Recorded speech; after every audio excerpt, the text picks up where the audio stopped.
Hurtault, an economist and financial consultant, Dr. Thomson Fontaine. It is Tuesday, 22nd March 2022, and it is just about 7:35 p.m. in the studios at Q95, the big station.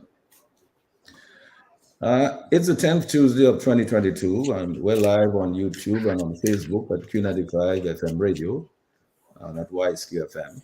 So please share the live and invite your friends to join the Q family and get the latest breaking regional and international news and happenings. So we salute you on all the other online streaming platforms as well.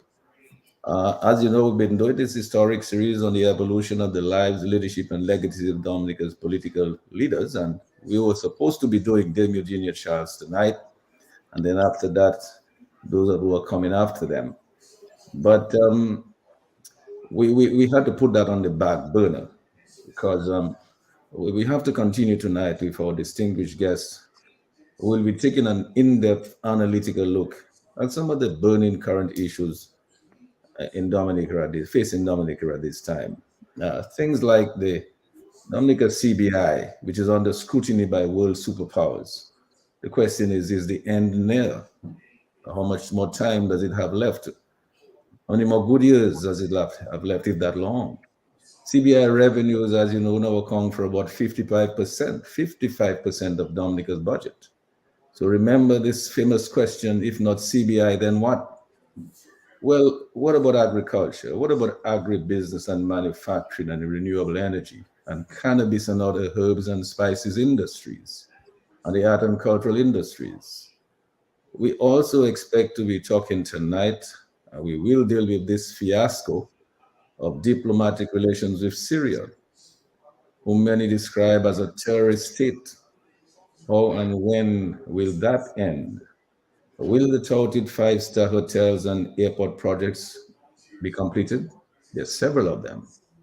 Will Dominicans be punished with visa restrictions by the US, by the EU, and by the Schengen countries? How will Dominica's cost of living be impacted by the ongoing unprovoked insane Russian invasion of Ukraine? And what are we doing about the major issues? Yes, real major issues, let's not forget them, of electoral and campaign finance reform to ensure free and fair elections. This is also important. We will discuss these issues with no anger, no malice, no personal attacks, no vilification, no divisiveness, just bringing back civility, a caring society, good governance, peace and love among our Kalinago and Afro-Caribbean brothers and sisters and friends of Dominica at home and abroad. But if what we now anticipate about the CBI program becomes a reality, I believe Dominicans may be asked to tighten their belt even further, if that is even possible, and move in a new direction. In my opinion, my very humble opinion, this country would not have a chance of changing direction in any meaningful way within the current environment of victimization, of divisiveness, hostility, and intolerance of alternative views and ideas, and especially without the inputs and the expertise of all our Dominicans at home and abroad, some of whom have certainly been marginalized. I believe our best hope, therefore, going forward, is to unify our country by establishing a government of national unity where everyone can focus on working together to allow all ideas to contend and to act with one voice and with one mission, to establish a robust economy where the private sector can once again be the true engine of development with a focus on export-led investments and growth, meaningful employment generation for Dominicans with agriculture, with agribusiness, with renewable energy, manufacturing, art and cultural industries, among others, as major economic pillars. So I want to just call again, as I have done now for a few weeks, on the current DLP government to drop all of the charges that have been brought against members of the opposition, and particularly Dr. Thomson Fontaine as well, and other patriots, and allow them to use their full potentials to help restore Dominica's economy and establish social stability. Dr. Thomson Fontaine is doing precisely that right now as we speak. For the people of South Sudan, why can't we call on him to help right here at home in Dominica? So our outstanding leaders that we highlighted during the Black History Month set the stage for the evolution of contemporary organizations like the Nature Island Dominica Civil Liberties Foundation to continue the fight for freedom for every Dominican. And I believe we will be hearing more of Nidcliffe in the near future. But for now, let's have a huge shout out, hugs, and much love and appreciation, and a big thank you to our healthcare providers and frontline workers. They're doing their best to keep us safe from this deadly coronavirus and its new variants, often, as we know, working under very difficult conditions. So please, as we always say, follow the correct advice, guidelines, and protocols. Play it stiff and stay alive. Happy to have you with us tonight. We welcome and embrace you wherever you are in every community in Dominica, in the region, and in fact, in the entire global community. Shout out again to our engineer, Sherwin Norris, who's keeping us on the air, and Lambi Charles, who is on the console at Q95, directing the traffic as usual. Lambi will direct your calls to us a little later in the show. We will take your calls. We value your calls, and we really want you to call because there's lots of things that you can call about tonight. So let's get started. And I wish to go first to Attorney Gabriel Christian, who's out there in Maryland. And Gabriel Christian, if you would turn on your mic so we can get the ball rolling. How are you doing, Gabriel? Well, blessed good evening to you, Mr. G. Blessed good evening to Brother Sherwin Morris at Master Control, and a blessed good evening to Brother Lambert Charles, the orchestra director for the evening. I want to thank God for the opportunity to be associated with you and the Voice of Resistance Radio, because in the true sense, that's what Q95 has become. A voice of reason, a voice of competence in the education mission, and I want to give thanks for that. I want to give thanks to our brother, Lennox Linton, the leader of the opposition, who has, through many years of sacrifice, kept lit that beacon of freedom, of liberty, of opportunity for ordinary Dominicans, so that the world will know that we are not a bunch of scoundrels, rascals, and nincompoops. Thank you, Lennox, for your measured and powerful dispensation this evening prior to this program when you spoke to the need to have a new dispensation in Dominica in way of governance, that this misnamed entity called government, which is anything but that, should be gone so that we can have the unity of purpose. I want to thank God for the life of Brother Fontaine. I've known Brother Fontaine for many years, tender years. I need not go back into the famous story of a 4-foot youngster in sixth form, maybe the youngest person in sixth form of his era, but we know his work in Africa, in economics. Thomson was with us in 2001, as you were with us, Lennox, in 2002. As Brother Hurtault, who I give thanks for, was with us. Brilliant scientist, as Thomson is a brilliant economist, who were there at Texas Instruments. I'm not sure he used to be there. I'm not sure he still is, but what I remember about him was that he was the first Dominican that I knew was involved in making calculators.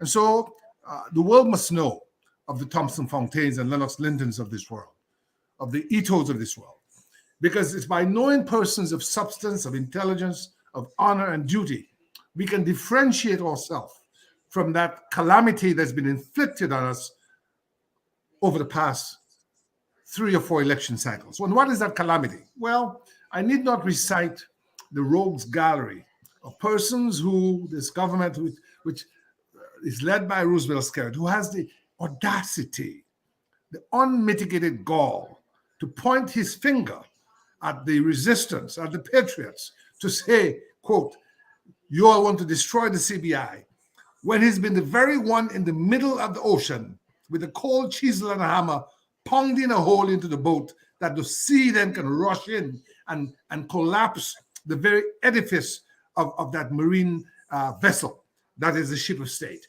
He has been the one who has placed the CBI on Calvary's cross with its 2 hands outstretched, pinioned by nails, with a Roman centurion by the name of Montferrat, spearing the CBI in the side with a spear so that the lifeblood of it can gush out.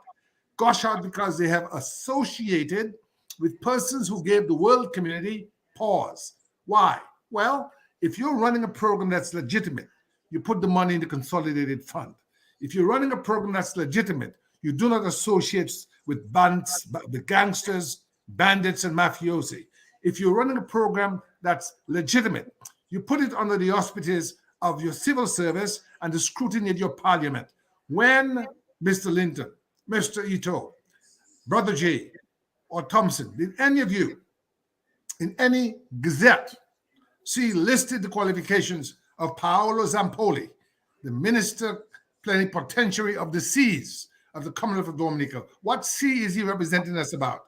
When did any of you see in any gazette the qualifications, the CV, a curriculum vitae of Mr. Ngilab Sen, another infamous ambassador, or any of the others? And so this evening, in the aftermath of the Syria debacle, because that's what it is, because as I said earlier on this issue, if indeed the Prime Minister of Dominica, Roosevelt Skerrit, is saying to us with a straight face, with all gravitas, that he did not know what it seems to me his passport sellers knew, what it seems to me his Minister of Foreign Affairs knew, that we had established relations, then we are witnessing the most incompetent government ever to rule our country since independence, at least. And if he did know, and then he came on the airwaves to say he did not, then he is engaged in a sort of colossal, factual inexactitude, otherwise known as a lie, which says to us that he cannot be trusted to manage the levers of state. So you cannot have it both ways. But if he did try to have it both ways, he's wrong on both counts. And so I endorse the message that you've given, that we need a government of national unity. We need to mobilize our people to ensure that from this evening, we ask for health and wellness of our nation. And the health and wellness of our nation is supposed to be guided by one minister, I believe, Irving McIntyre. He had a practice before this. He will have a practice after this. Mr. McIntyre, your name has not been mentioned that much in the sale of passports and that sort of sordid detail. Resign. Set an example for your colleagues, McIntyre. Do something for the health and wellness of your nation and resign within the next 24 hours.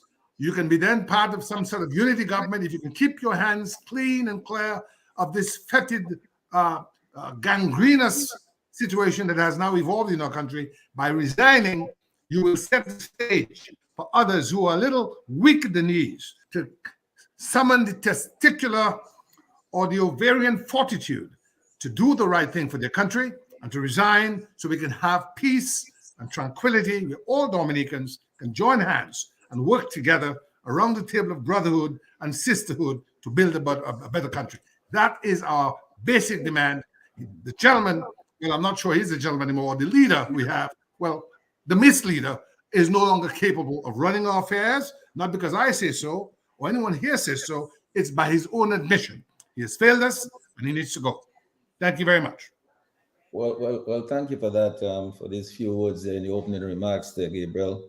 Appreciate that, much appreciated. I'm very happy, in fact, that we're here tonight because, in fact, I want to go over to Thomson Fontaine. And Dr. Fontaine, I know that you have a little delay because you're listening to us on Facebook, and you know, and so my voice will get to you in a minute.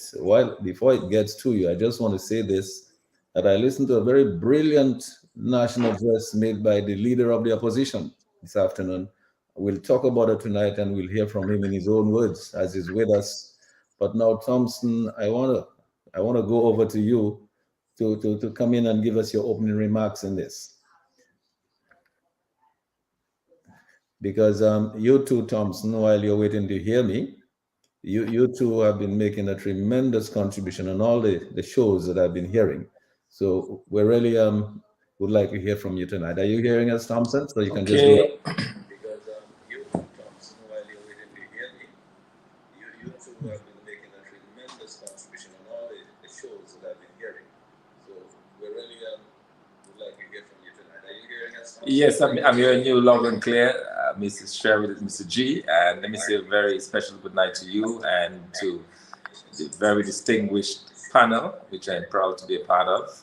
Honorable Lennox Linton, good evening, Gabe, and Bernardito, also Lambi and Chauvin and everybody else who is concerned with this program, as well as the many countless listeners across the globe that are glued right now to their television, to the radios, and online. You know, listening to Gabe, I can't help but reflect on how far this country has come and how far we have fallen. You know, I was reading the preamble to the bill that is being introduced into the U.S. House, and very soon we expect to become law, which is aimed at preventing or basically putting an end to the CBI programs of the Caribbean, Dominica included, the No Travel for Traffickers Act. And let me just read for our listeners a little bit of what it says. Human trafficking kingpins and other international criminal enterprises rely heavily on their passport purchasing power to freely travel the world, establish a foothold in multiple countries, open bank accounts, and evade accountability. The No Travel for Traffickers Act addresses the severe security risks of golden passports, signaling a critical step in our efforts to isolate bad actors around the globe. Giving traffickers the ability to purchase passports or extending citizenship rights allows them to travel the world and escape accountability for their crimes. Many countries sell citizenship to traffickers through phony investments such as real estate, and this must be stopped. So that is the reason why we are talking about the demise of the CBI program. It has nothing to do with the opposition. It has nothing to do with the fact that we have been loud in our condemnation of the misuse of the program. Bear in mind that this CBI program was established as far back as 1993 under Dame Mary Eugenia Charles. So Roosevelt Skerritt, as he did with Ross University, inherited a veritable institution in Dominica and has now brought it to its knees through greed, through avarice, and through a complete and total disregard for the people of Dominica. And that's why we are where we are. It has nothing to do with the opposition, but everything to do with the mishandling by this administration, the mishandling of this very sacred program. And so we are at this point tonight, and we've seen this government really bungle its way through international relations. We have the issue of Syria, of course, a very serious one. And we are still not happy with the outcome of this. As you heard the honorable leader earlier today declare that the whole attempt to whitewash this thing and to pretend that the prime minister knew nothing about it is really shameful. And we have, as Dominicans, to continue to demand that the prime minister completely revokes this diplomatic relationship with Syria. Not suspend, he needs to revoke it. He needs to tell the world loudly and clearly that this was no lapse of judgment, but that this was a mistake. That is not a mistake, but this was a deliberate effort that he engaged in, and that he was now prepared to come clean and so revoke it. And until and unless Prime Minister Skerritt revokes completely and totally and disassociates himself with this diplomatic fiasco, then we have to assume that he knew. Thank you. Yes, of course, Thomson. I mean, quite appropriate. I'm sure that we will be coming back to some of the things that you've just spoken about there in your opening comments, and certainly, I mean, so far, I think that it is, I'm so glad that we decided to take the time off tonight to deal with those issues, because I mean, these are major issues facing our country. And I mean, we're all very concerned about our country. We're concerned about the economy of society. We're concerned about good governance. We're concerned about the integrity and accountability. And it seems to me that if we, whoever is not concerned, I mean, it's like burying your head in the sand because we can see where it's going. It's certainly not going in the right direction. I want to go over to UWP leader, Honorable Lennox Linton, because Mr. Linton, we heard you this afternoon. You really had a very impassioned plea to the people of Dominica and asking all of us to do the right thing. I think you were asking all of us to come together wherever we are in the world and do the right thing for our country. But I also wanted to ask you when you make your remarks here to address some of the things that Thomson mentioned and Gabriel mentioned, because in fact, the last thing that Thompson said was about this relationship that we just developed with Syria, diplomatic relation. And Thompson is saying, you need to have a clear vocation. You need to take this thing back. And I know there is a letter that went off. Maybe you might want to address that letter as well in your capacity as opposition leader. And we saw also the letter that was signed, the arrangement that was signed by our, well, I think our now resigned ambassador. I have difficulty myself, just as an ordinary human being, ordinary Dominican, understanding how someone who's had so much experience doing this thing so many times, and I have a list of so many of those things that have been signed in recent times. How can that error be made? Why would that error be made in this particular case and not in the others? And then how can it be really that the way our government functions, that our prime minister does not know about such an important thing at an important time like this, in the middle of a war, an invasion of Ukraine by Russia? And we know that Syria is in bed with Russia. How could our prime minister not know, really? How can our minister for foreign affairs not know? How is it that our ambassador not even bothered to inform our foreign minister who's a boss and the prime minister about this? Maybe you can help us with that, Mr. Leader of the Opposition. Let me go over to you, Lennox. Good evening, Mr. G. Thank you very much for the invite. Good evening, Gabe. Good evening, Thomson. Good evening, Bernard. It's always a pleasure. It's always a privilege to sit down with you, gentlemen, for the purpose of discussing the issues of state. On this matter of the entry into diplomatic relations with Syria, there was no mistake about it. This is what the government fully intended to do, directed by foreign interest with connections to the Syrian government of Assad. It is as plain and as simple as that. And now that they've gotten caught, we've seen a few days of machinations and fancy footwork trying to trick and deceive the people of Dominica into believing that Lauren Bannis, who has presided over the procedure through which a number of countries have come into diplomatic relation with Dominica since 2016, when she became the head of mission in New York. We have been asked to believe that this is the only occasion on which she seemed to have suddenly lost her head and just totally did the wrong thing. But in circumstances where she's facilitating a state sponsor of terrorism since 1979, a regime that supports all forms of terrorism, all stripes, all colors of terrorism. And it is this regime that she makes the mistake with, to bring their country into diplomatic relations with Dominica when the cabinet knew nothing about it, when the prime minister knew nothing about it, when the foreign minister knew nothing about it. But the prime minister said, as a result of that, on Friday, he said that there is going to be an indefinite suspension of the diplomatic relationship.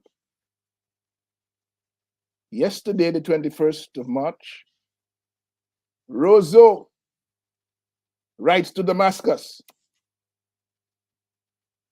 And it says, hello, The activity, meaning the signing which took place on the 7th of March 2022, was not in keeping with diplomatic protocols and procedures of the ministry to effect the establishment of bilateral relations with any state. Therefore, the government of the Commonwealth of Dominica does not recognize the said joint communique or its contents. The government does not recognize it. That is Monday.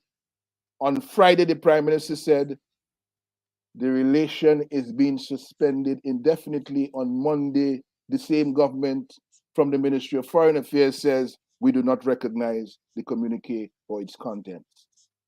That is happening when the communique has already been signed and a copy of it has been passed to the UN Secretary General, Mr. Gutierrez, for onward transmission to the United Nations family that this relationship is in force.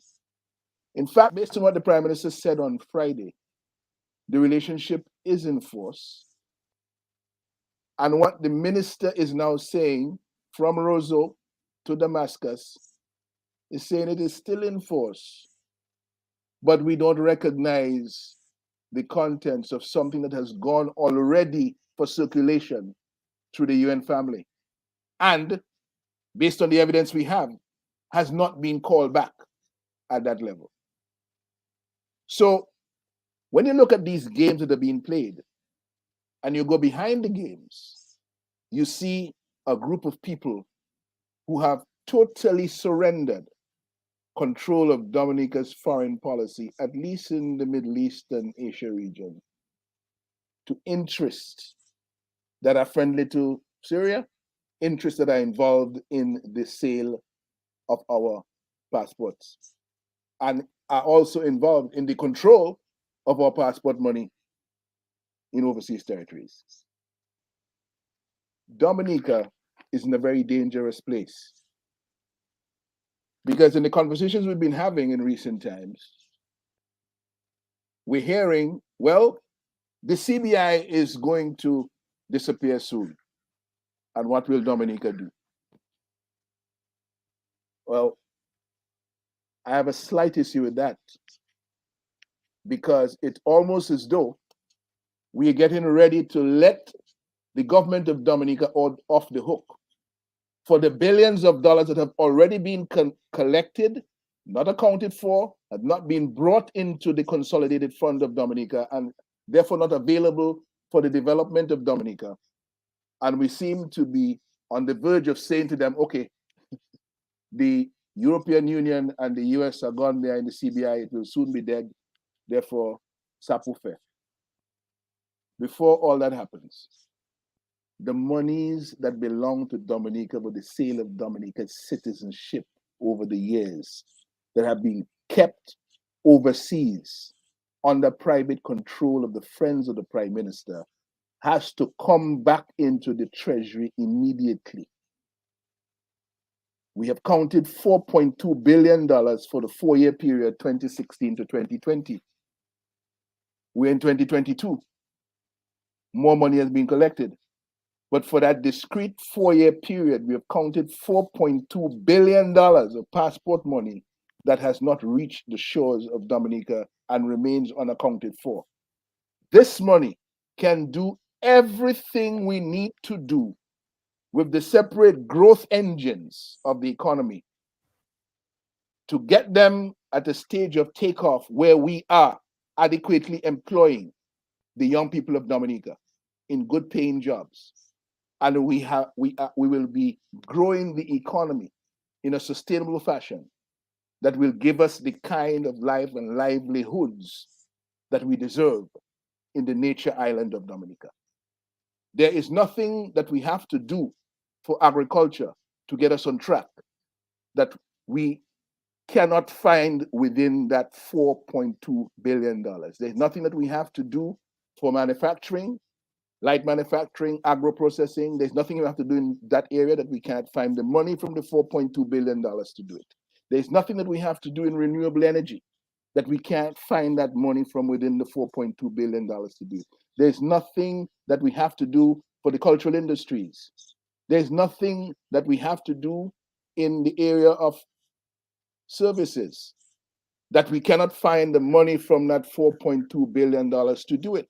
And so I don't want us to lose track of those funds.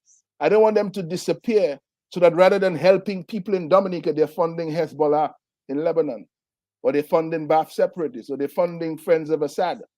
That is our money. It needs to come back into Dominica, and that's an area where the country needs to focus right now. This is our passport money that has been sold, and we cannot afford to soft soap that issue anymore, because with the interest that the European Union and the US Congress is showing in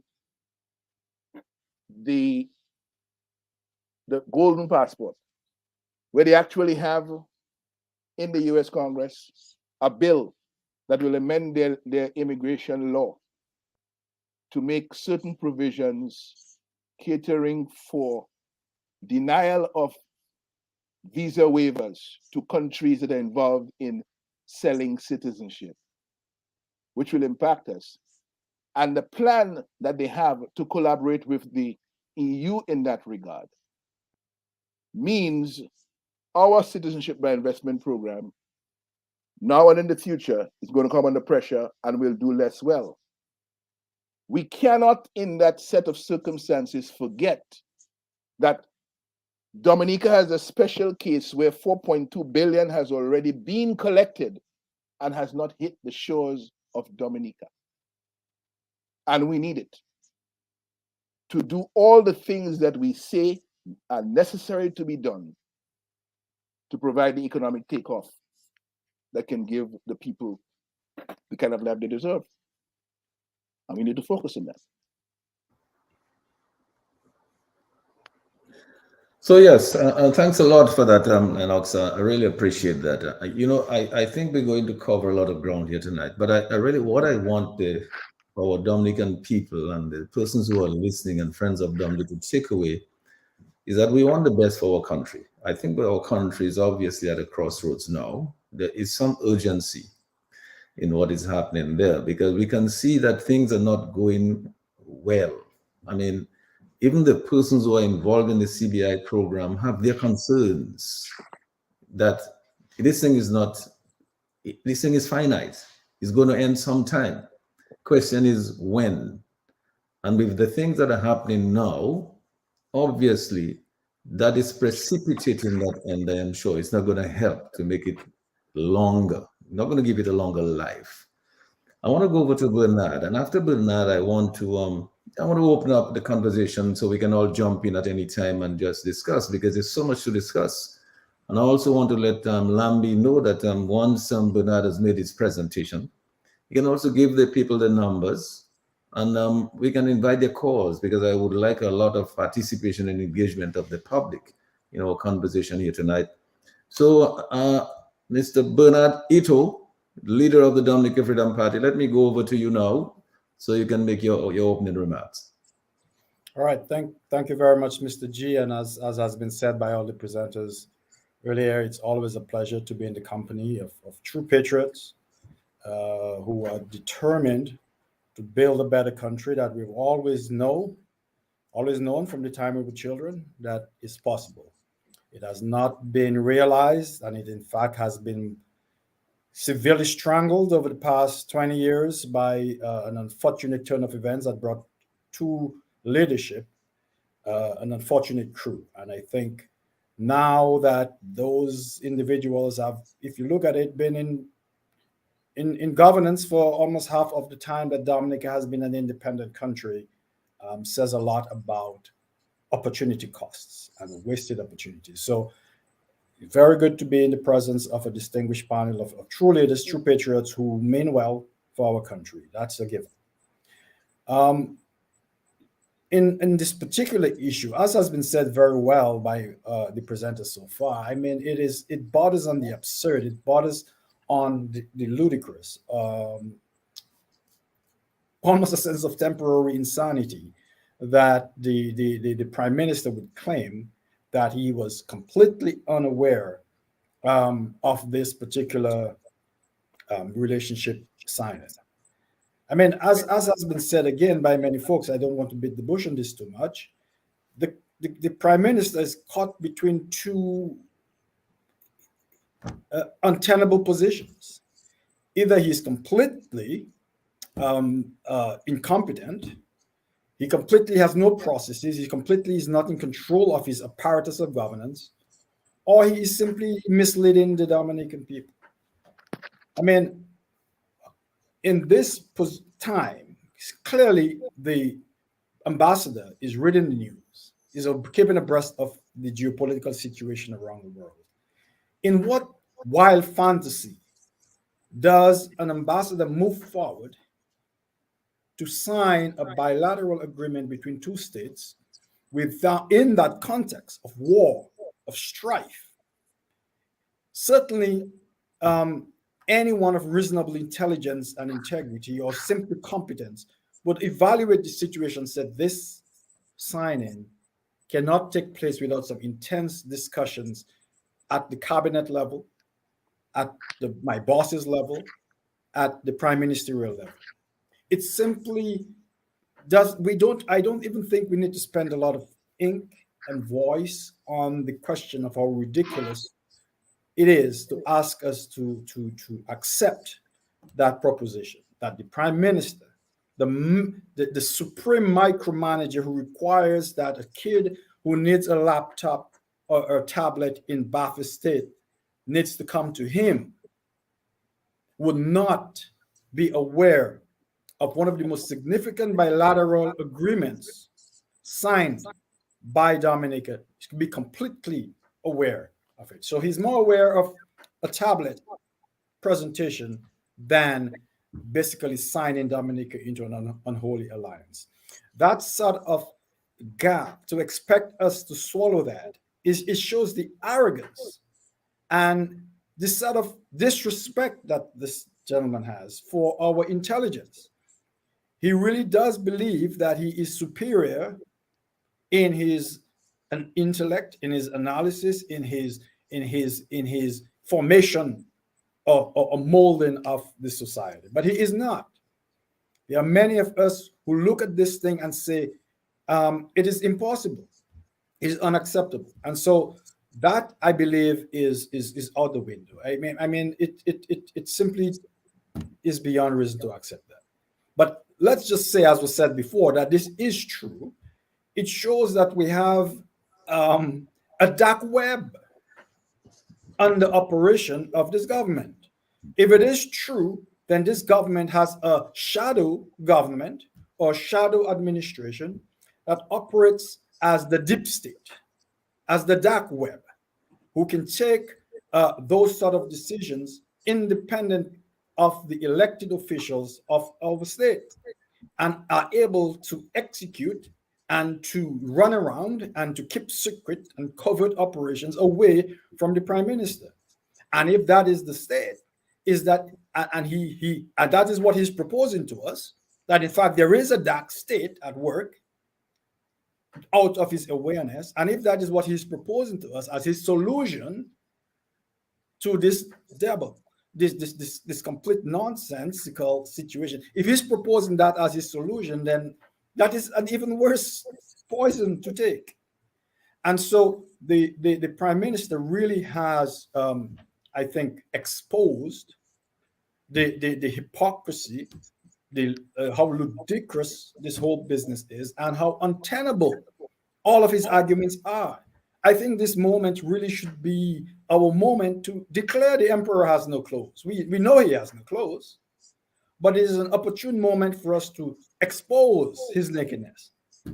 That who shall be the child to shout on the street, the emperor has no clothes? It has to be us. And that is where we are at this pivotal moment. The other question I would really like to ask and to us to think about is, we need to press him on the timing of this. Why at this particular moment of war, of strife, of Russia's isolation, and Russia now seeking backdoors by which to operate, that at this particular moment, this agreement is signed. Of course, Syria is the preeminent ally of Russia at this point, since Russia was quite involved in bombing and devastating the freedom fighters in that country to overthrow that regime. And now we suddenly sign this agreement. Was this moved up? Was this pushed along so that we would be some doors and opportunities open? We need to understand the genesis of that, whether it was at the Prime Minister's direction or whether it was at the direction of the dark web that he implies exists. We need to understand the timing of this thing. Something else we need to think about, we have to understand the push for this e-passport situation that is being pushed at Ritz and at forces that have been unseen in Dominica. The administrative efficiency, the lack of the resources that have been thrown at this thing is coming together at a time when all of this is happening, and at a time when the CBI program is threatened by stricter sanctions. And so, as a technical person, as an engineer, we need to put the patterns together, because when you look at the pattern, you can see the mechanism that brings forth this, that starts to make sense.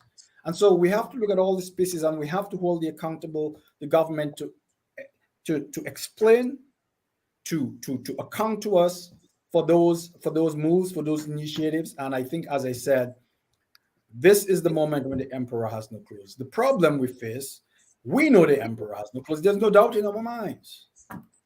But for some reason, our political and social culture envelopes behind a cloud, behind a screen, the rest of most of the community. Somehow we have to pierce that veil to show the realities of the situation. And lastly, because I know we probably want to take some calls, on the issue of the CBI funds.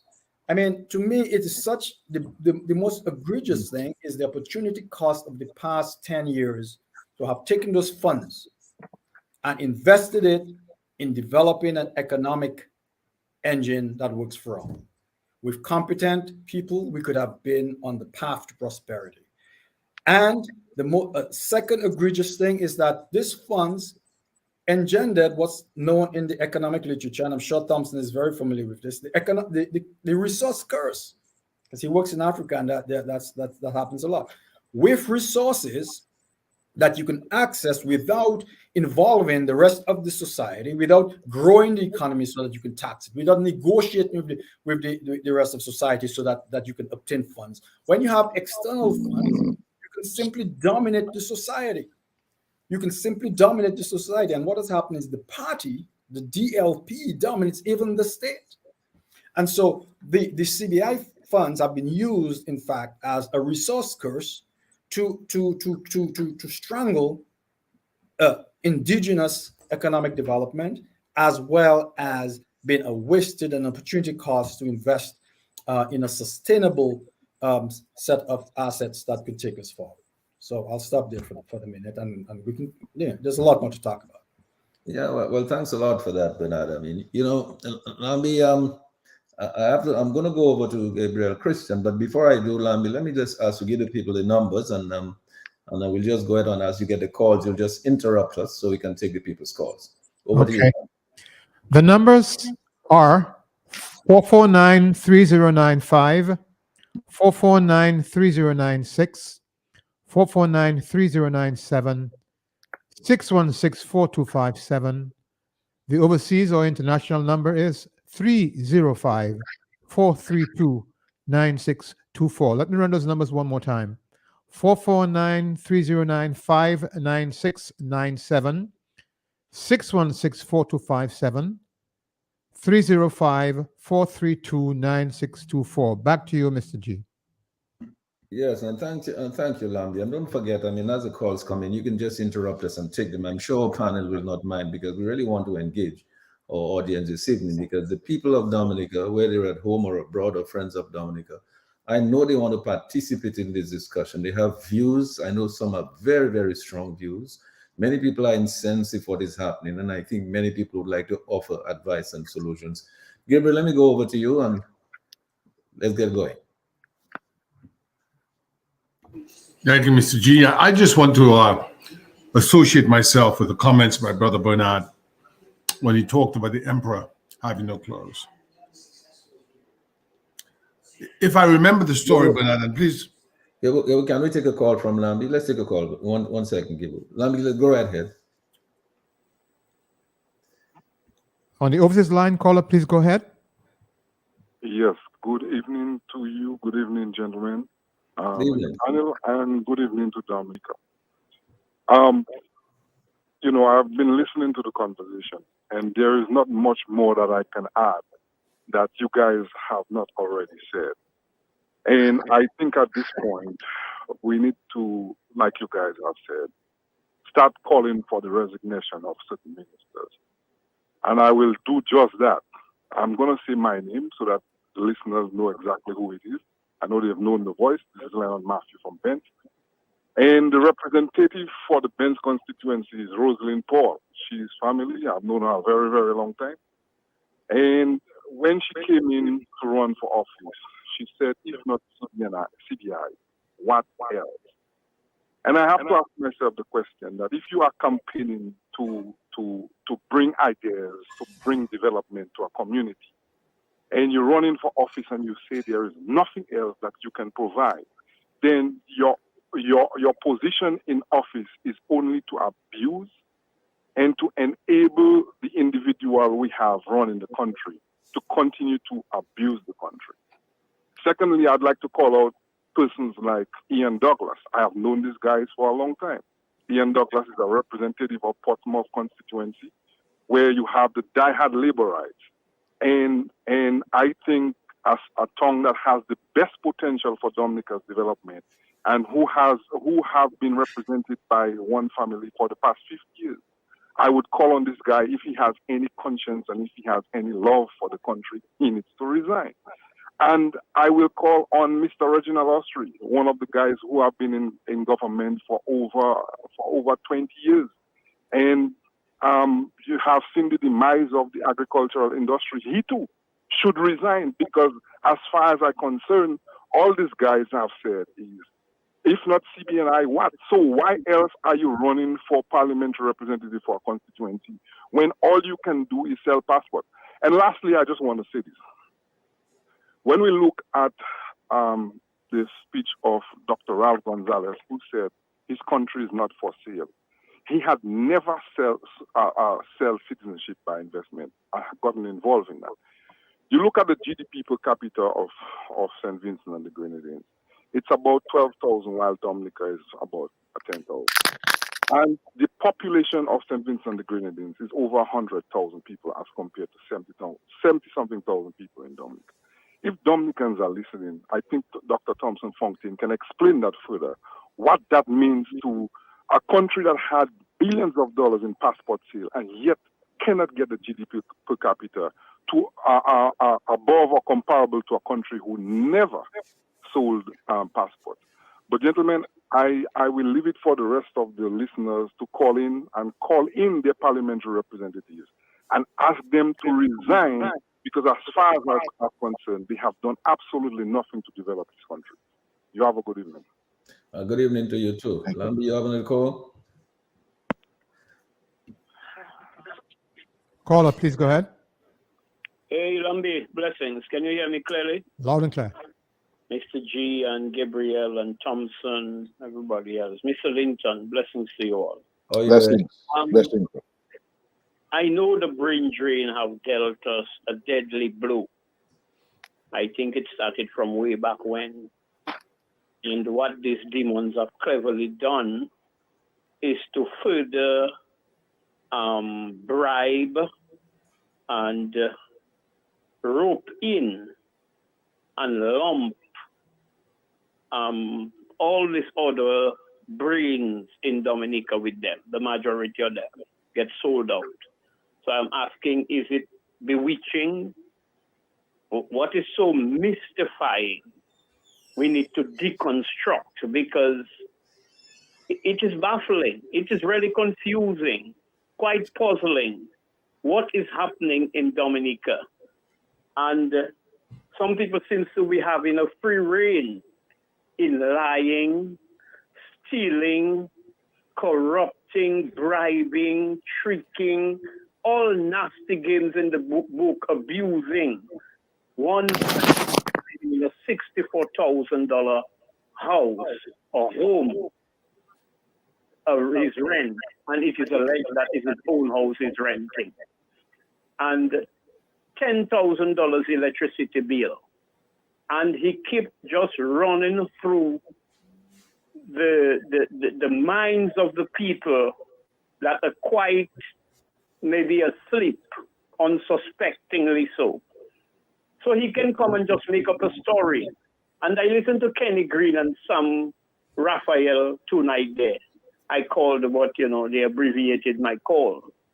And I'm saying, how can you blame Lauren Bannis in isolation of the whole protocol in the manner in which things are done, having to do with just in closing, the diplomatic relations with Syria or any other country, which Lauren would have to follow the procedures and which she has signed several times, never made an error.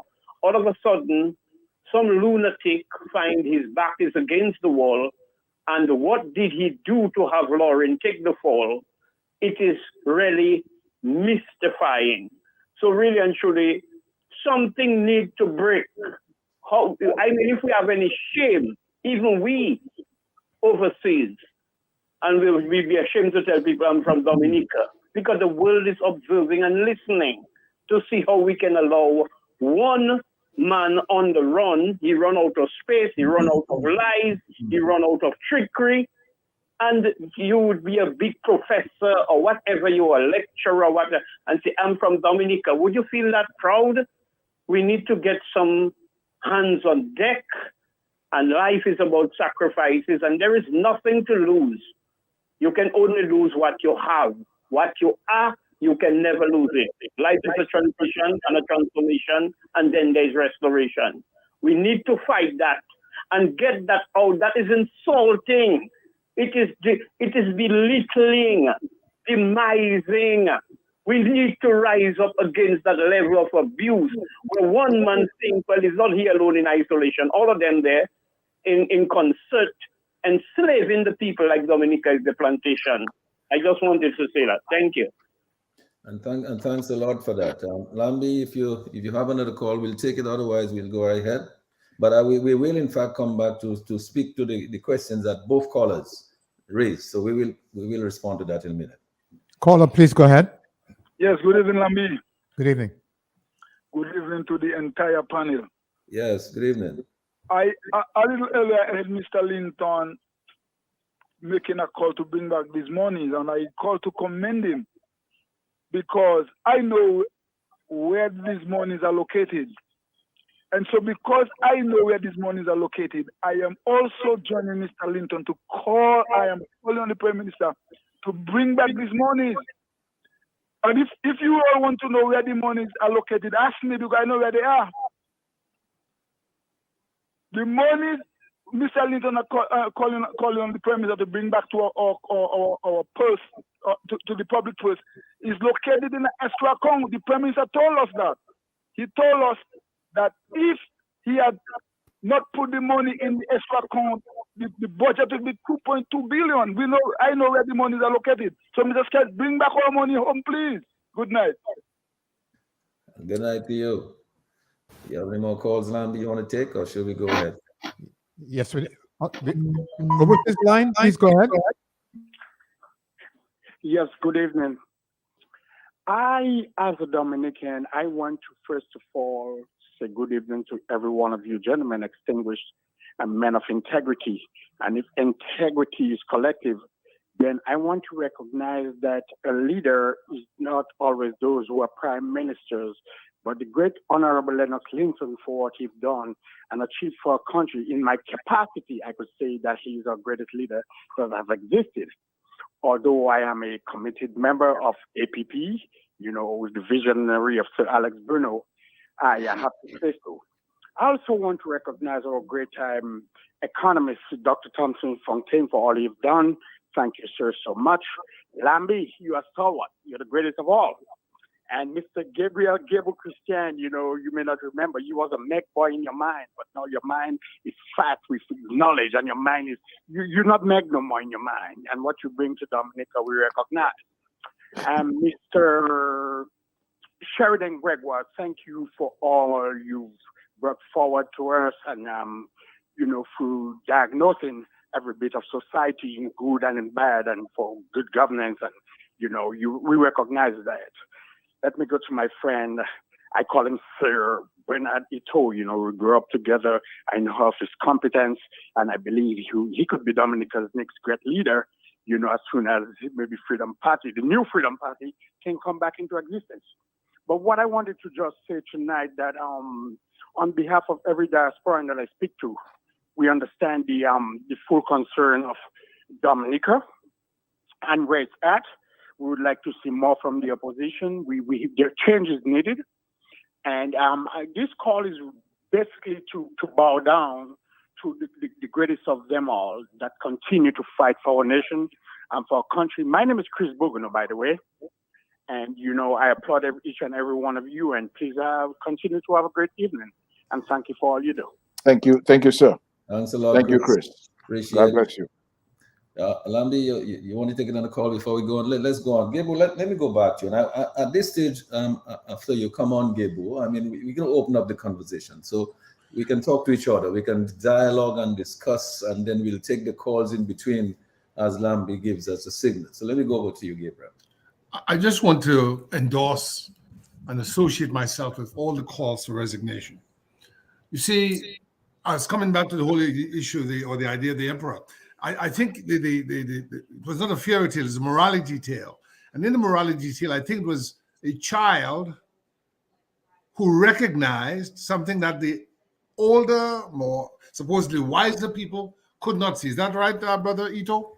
That's completely right. It's completely right. The older people were fooled by the rhetoric, but the child had none of that. I can see the truth and right front said. The emperor has no clothes, and suddenly all eyes were opened. And so I don't know who is the child among us, but certainly I believe that we've been given a gift. Sense, integrity, people of truth and integrity. So in that sense, I think we all are. Yes. So let truth, let integrity be the metaphor for childhood. Because I was thinking earlier this morning, and Brother G, you will remember, I think Linton, Lennox, Hurtault, Lambi, Thomson will all remember something called the Student Companion. That was the book that we were given. You'd have things in it like make hay while the sun shines. Waste not, want not. Honesty is the best policy. And I can tell you that we have a job to do. Not only has he taken the $4.5 billion and secreted away in overseas accounts, away from the consolidated fund, but he's corrupted the very character of our nation. And so it's that corruption of the character of our nation, that value system that we once had. All of us here went to get, I would say, if I'm not mistaken, Gregoire to feed chickens or whatever. All of us here most likely took a knife and cubed coconut to feed chickens. Some of us took care of cattle. Others had pigs. Others had rabbits. We had farms. And all of us here were nourished on the sweet water of Dominica and our fertile soil. So the audacity of those miscreants, the misguided, to come to us now and to say to us, as if we are nincompoops and fools, if not CBI, what else? As if we never had industry, as if we never had agriculture, as if we never had honest men and women. We here are confirmed in the belief that the CBI, if well run, within a system of integrity and precise and dedicated effort towards the national interest, can be a valuable thing. If I met a Bill Gates tomorrow or Einstein who had a particular system of physics that could transform hydrogen into something beneficial or water into something beneficial, and they wanted citizenship, why not? Where we could see a correlationship between that citizenship and the improvement of the lives of the overwhelming majority of our people, and not the use of that device as a means to create a filthy oligarchy, a tiny elite who've grown fat at the trough of tremendous wealth that they'd never seen in their lives, and they went crazy. They lost it. In the midst of a pandemic, the worst in modern history, you're asking the Dominican people, the struggling Dominican people, to spend $64,000 a month in rent and another $10,000 for electricity, when there are people who are still suffering from Maria, when the National Library still lies in ruins. What character of a leader or misleader does such a thing? So, Brother Blessings, the gentleman from Benz who called on Ian Douglas came to this county, and we had him sign in the days of the Academy an agreement with the United States Department of Agriculture and with Prince George's County to help Dominica. And when he came back to Dominica, he went silent. We are reliably informed that Roosevelt Skerritt tore the paper in his hands and told him who gave him the permission to go ahead and sign agreement. So the gentleman has said it before. Nothing is done without his consent. He runs things here. That's what he said. And so we're saying, Ian Douglas, as the gentleman said, you need to resign. Portsmouth now is a ghost town. Ross is gone. The coffee mill was never completed. All we have are a bunch of villas under hidden names and an empty ghost town where people are trying to leave. This is a legacy that you can only reverse by doing the only dignified thing, Ian Douglas, to join the Minister of Wellness and do that which will bring health back to Portsmouth, will bring wellness back to Portsmouth. Resign, sir. Have you no shame? Are you going to be the last man on deck? I'll stop at this point in time. I know that Lennox, I have a lot of stuff that I want you to come with in a minute, but I want you to go over to Thomson, because Thomson has a little delay. And you know, Thomson is in an area where he's about a few hours ahead of us. And at some point in time, he'll have to go to bed. So he has to go to work tomorrow. In fact, it's like go to work today for him. But Thomson, if you're hearing me, I mean, basically, I wanted you to address one or two of the comments made by a couple of our callers. One of the callers, in fact, made this comment. There seems to be an effort to disassociate the CBI program with the diplomatic passports that have been issued to crooks and criminals. I got a sense that some people are saying, listen, the fact that these people got diplomatic passports and ended up in jail, that has nothing to do with the CBI program. You know, somebody else did not do the due diligence to ensure that they were not giving passports, these diplomatic passports, to crooks and criminals. That has nothing to do with the CBI. But I'm sure that it does. And it's important for us to clarify that. So, I mean, Dominicans will know that we're into. Remember this big word called integrity. If there's no integrity in the issuance of these diplomatic passports to people who are now being described as crooks and criminals, how can we talk about integrity CBI program? Thomson, I want to come to you, but Lambi seems to be waving frantically to take a call. So Lambi, you want to just take a call before we go to Thomson? Because right after that, we'll go to you right after that, Thomson. Call on the overseas line. Caller, please go ahead. How are you? Hello. Good. Yes. How can anyone believe the man who calls himself Prime Minister? Yes, Sheridan, if I may, you know, that distinction is really nowhere, because the fact of the matter is it's the same program that conveys those diplomatic passports. And also we've had a number of individuals who had ordinary passports who also turned out to be crooks and criminals. I mean, that has been a major loophole of this effort by Skerritt. Unlike what they tell us, that they do due diligence, the fact of the matter is that they do not conduct any due diligence. You had this gentleman who a few years ago was sentenced to life imprisonment in the United States for operating in the dark web, but I mentioned the dark web earlier. And what he was doing, that he was offering his services for persons who wanted to carry out hits, or who wanted drugs, or who wanted all kinds of illicit activities. And this individual had a Dominican passport. There was another very famous case that I highlighted of a gentleman who, right before tax day, used his identity, his new passport from Dominica, to siphon off hundreds of thousands of dollars from the IRS into offshore accounts. So there's no distinction really. The fact of the matter is, the main difference is that the diplomatic passport is premium. It went for about $2 million a pop. And that money went straight into accounts where there are different individuals where those monies went into their accounts. So, is the way in which this Prime Minister has corrupted the whole program, is the way in which he has allowed those loopholes, the same loopholes that the US is now attempting to close, the same loopholes that the European Union is now attempting to close. And that is where the problem lies, okay, is the fact that this whole program has been contaminated. Now, let's go a little beyond this and talk about this CBI program. The fact of the matter is, St. Vincent and the Grenadines never engaged in the CBI program. Yet this country, they have built an international airport in the past 10 years. They have a GDP that is much higher than Dominica.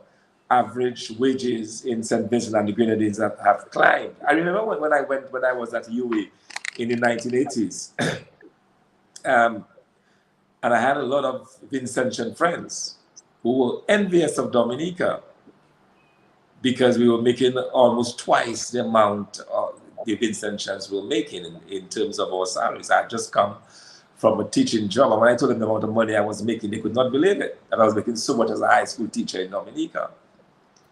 And yet, all those years later, St. Vincent has overtaken us. They have, as I said, a good international airport that was built without the help of CBI money. So what we see is just a different focus, that this government has not been focused. And for the Prime Minister to lie so blatantly to the people of Dominica sent, shivers up my spine. I just cannot believe that the Prime Minister would be so blatant in his lies to the people of Dominica.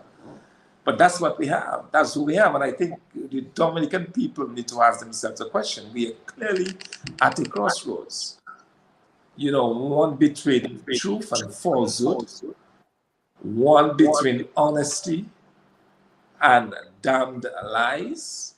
We absolutely have to decide which side we are on as Dominicans. And I still hear a number of Dominicans trying to defend the indefensible. You cannot defend what this Prime Minister has done. You cannot defend the place that this Prime Minister has brought the country to.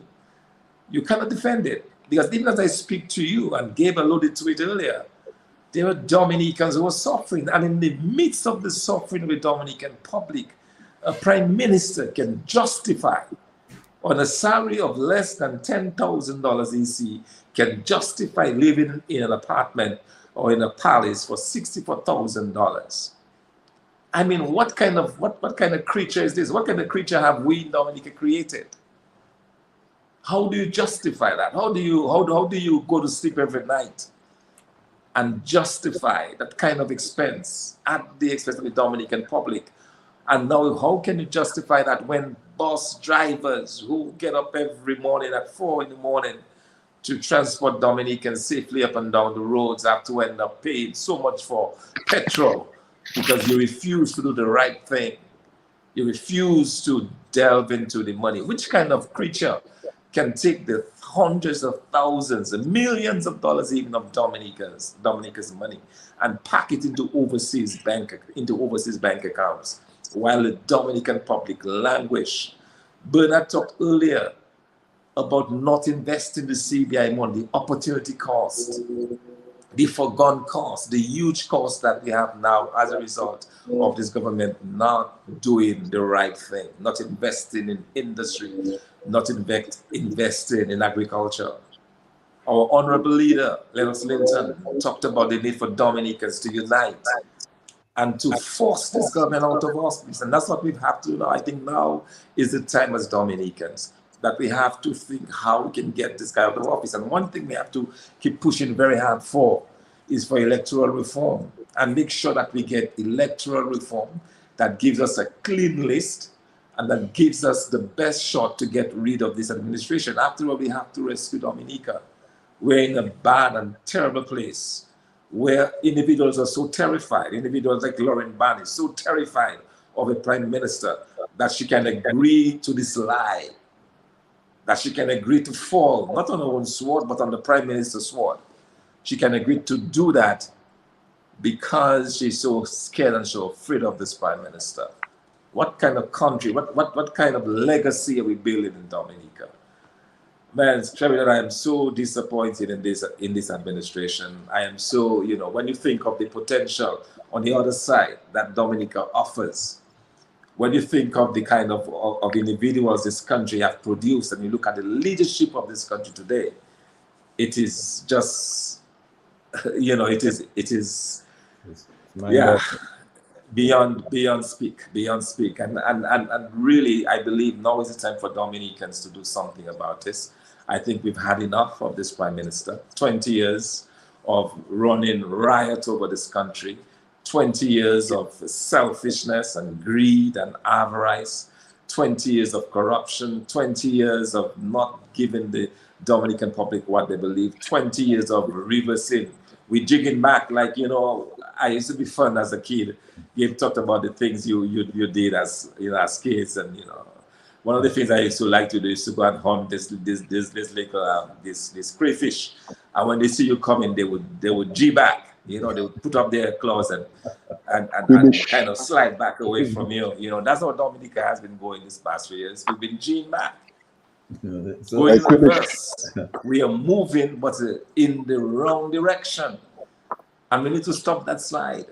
We need to put a stop to that direction that we're headed in, where we have increasing levels of poverty, increasing levels of unemployment, increasing levels of debt, even while we have the most money coming into the country. And that's the reason why the IMF told Scary to use the CBI money to pay down debt, because they find it so irresponsible that at the time when you have access to the most amount of money, that's when you include the most amount of debt.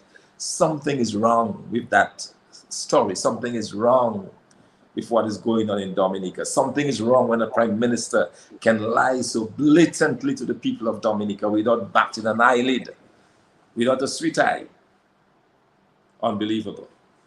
All right. Well, it's unbelievable, but I know that Mr. Lennox Linton will help us with that, because I think he knows a lot of what is wrong. And I'm sure that he's going to tell us some of it, and then what really we ought to be doing about it. Because my belief, my own view is that this country is too small. If you look at the global thing, right, you see a little speck, right? A small country, about what, 15 by 10, 15 by 20 square miles or something like that. And, 70,000 people. We have a lot of issues there, but I think those issues can be solved. We've been talking about the solution. But Lennox, before I go over to you, let's just take a call from Lambi, and then I'll come right back to you. Good evening, caller. Thanks for joining us. Go ahead, please. Caller, are you paying attention? That caller's left. So if you don't have a call, let me just go over to Mr. Lennox Linton. Lennox, I really want to hear from you on all of what we've said so far. I mean, you can see, last Thomson said, what we're doing with G back in his head? G in back. G in back. And the quibish. Quibish. All right, so let's hear you. No, but perspective, right? Right. The debt of Dominica is somewhere in the region of 1.5 billion, 1.4 billion, thereabout. So if you pay down the debt with the amount of money you have sitting under foreign control from the CBI program, you could become debt-free. You have enough money that is under private control. You have enough money belonging to Dominica that has been unlawfully privatized to pay off your debt. And you have enough money that has been unlawfully privatized to fix the engines of growth and set the country up for economic takeoff. And the engines of growth that are priority would be like agriculture, would be the renewable energy sector, water industry, the cultural industries, services sector, the renewable energy sector. You put those sectors in shape. You do what needs to be done for them, and you ensure that you're building a situation where all Dominicans can participate and benefit from the growth of the economy. That's not difficult to do. With all the resources we have sitting on the outside, ready to help us with their competencies and skills in the different areas of human endeavor that they have developed, having left our shores and gone to better themselves in other lands, but still live with this love in their heart for Dominica.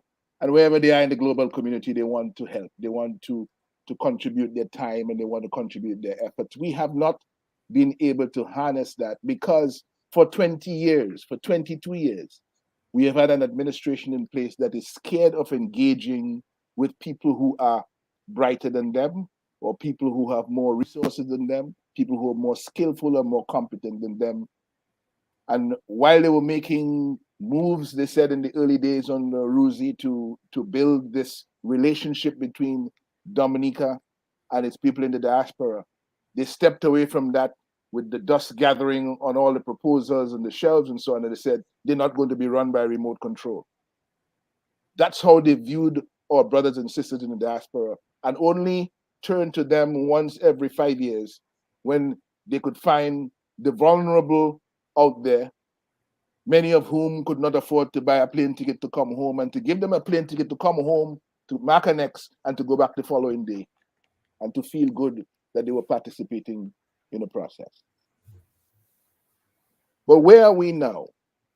Right now, we are at a point where something needs to be done with this administration so we get access to the money that has already been raised for Dominica from the passport sales and the citizenship of Dominica. The citizenship of Dominica is not Roosevelt's carried citizenship. It is not his asset to benefit from as he sees fit and decides who else will benefit from it when he wants it. It is our money that must go to the national development effort in total. That is why I've come to the thinking that all of this talk about asking plunderers to resign, asking people who have made a life out of raping and plundering the resources of the country for their own benefit, is not going to go anywhere. And it places the responsibility back on the people, because the people are the employers. And when employees misbehave, when employees are guilty of gross misconduct, they are not suspended or asked to resign, they're fired. The people must fire the employees in government in the public interest. They have more interest and concern about their personal wealth creation from the backs and the struggles of poor, ordinary Dominicans than they are with building the best Dominica for all of Dominica. And if we can agree at this juncture that this is how we're going to go forward, then we're going to make a lot of progress real fast, you know. But we have to stop. I'm not hearing you, Sheridan. I'm seeing you pointing, but I'm not hearing you. Yeah? Unmute your mic. Let me just interrupt you 1 second, because I think Lambi is frantically waving to us. He wants to take a couple of calls at urgent. Lambi, let's go right ahead. On the overseas line, caller, please go ahead. Caller on the overseas line, go ahead. Yes, in 2018, I came Dominica for good, but I couldn't have stayed when I purchased a cube cheese for $1.25 in some store. But I wanted to speak specifically because programs like these should be on every medium and every radio station. 3 Sundays ago, I had a video chat with the manager of DBS, who also had a meeting with me together with Joseph Isaac and Edgar Hunter at my home in Wallhouse, who stated clearly that the reason that the opposition, and they specified Mr. Lennox Linton, could not get the opportunity to use the nation station to have programs like this is because Mr. Lennox Linton have been refusing to do so, not them. Mr. Linton, I would love that if one day, if not tonight, you can address that, because that's exactly what Cecil told me, and which I don't believe is true, but you have to address that Well, we have diaspora and everybody else who's getting that message. Yeah, caller, we have a live example of today. We contacted DBS about the address I made as leader of the parliamentary opposition and leader of the United Workers' Party this afternoon at 5 o'clock. We asked DBS for the time for the address to go live, and they wrote us telling us, well, we'd have to send them a copy of the address because they needed to vet it. It had to be 10 minutes in length because the Prime Minister spoke for so on and so on. And basically, they were running around the issue to ensure that it didn't happen.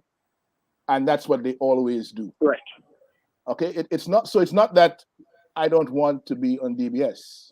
It's that they have refused to allow us to be on DBS, and they do not invite us to come to their programs either. Every time I've been invited to come to DBS Radio, which is once in the last 5 years, I've been there. And I will support that assertion, caller, that is in fact the case as well with the Dominican Freedom Party as an opposition party. They make those statements. I was quite shocked to listen to those statements that the opposition does not want to be on DBS Radio. That makes absolutely no sense. Why would any political party not want the widest audience that's available? So it's an absolute nonsense, and it's been said about the Freedom Party as well. And well, I think they're listening, and I believe they sooner or later might address it. But I'm speaking with facts, I'm speaking with truth. So, somehow programs like these can get to the Dominican public, and we in the diaspora, we support every bit of truth and fact that has to come out for the benefit and growth of Dominica. And I wish you all a good night again. Okay, and good night. Alam, you want to take another call before we go back to Mr. Linton? Caller, please go ahead. Well, good night. Good night. Good night to all the gentlemen. Good night. Good evening, sir. Make 2 questions, and I would like you gentlemen to take note because I'll be calling back. I'm calling from Station, and I've been in and out of Dominica. I've contributed, and my heart desires to come back home to invest in Dominica, but not under that administration. And for my regard, Mr. Linton, you are my neighbor. Okay. And I know you gentlemen very well. You're doing a good job. Number 1, what right or what authority does the president have over the prime minister? Can he address or bring to order? What is his rule or his role as under the Constitution as a president in regard to the prime minister and what is going on? That's number 1. Number 2, I would like to ask the question concerning the passport issue. Here in Stacia, during the year 1010, when the Antilles broke up, we went directly, we had a referendum. They gave us 3 options. It was very ticklish, but we chose the 3rd option that we went under Holland, but we still had autonomy here, power over our country, where the politicians could still make decisions. However, they discovered that people who got citizenship did not go directly according to the protocol. So what they did, they recall all those that did not go according to the protocol or to due diligence, and they will recalling those passports back. They will not confiscating, I would say, but they will allow them to bring in their passport and to go through the right process in getting the citizenship as a Dutch. I know people here who had to go back all over the same procedure in the right order because, There was the governor here at that time before the Antilles had break up, and people were pulling strings and getting passports. So when we went under Holland, they discovered that there was a lot of passports. People who had citizenship did not go according to the principle or the protocol. And these passports were recouped, and these people have to go back and do the exam and do the right thing to get this passport. How, if the opposition gets into power, those people who have gotten citizenship without due diligence, is there a possibility to get back those passports or to bring us up to their process of using the passport and having them go to the same process or due diligence in the right way to get those passports? Well, they might say, as I said, it is by investment. I don't know. Or is there going to be a stopping? Because there will be still people who, under the previous government, if the UWP goes in there or whoever party goes in, who have this passport still, but maybe they are still corrupt. Maybe they are drug lords. Maybe they are gangsters. How can those passports be recalled? I'm going to come back with some other more questions. I'm listening. Thanks a lot for that, Colin. Lambi, did you want to take another call, or should I go back to Mr. Linton? All right, so Lambi, I'm not hearing you, so I think I'll just go right ahead and go to Mr. Linton. You have a call, Lambi? Yes, we have a caller here.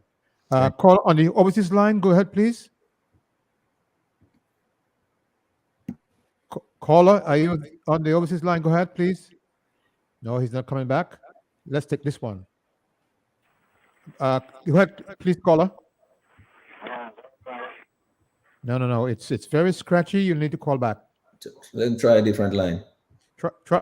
Please try a different line. It's very, very scratchy. Okay, so let me go back to you, Lennox, if you wanted to conclude your remarks. And I know that Gabriel and Thomson want to come back in, and Bernard. Yeah. Well, let's go. No, just to say to the caller's concern, the passport that ends up in the hands of a citizen is the property of the state, the country, and can be recalled for cause at any time. You can revoke, you can cancel the passport of a citizen.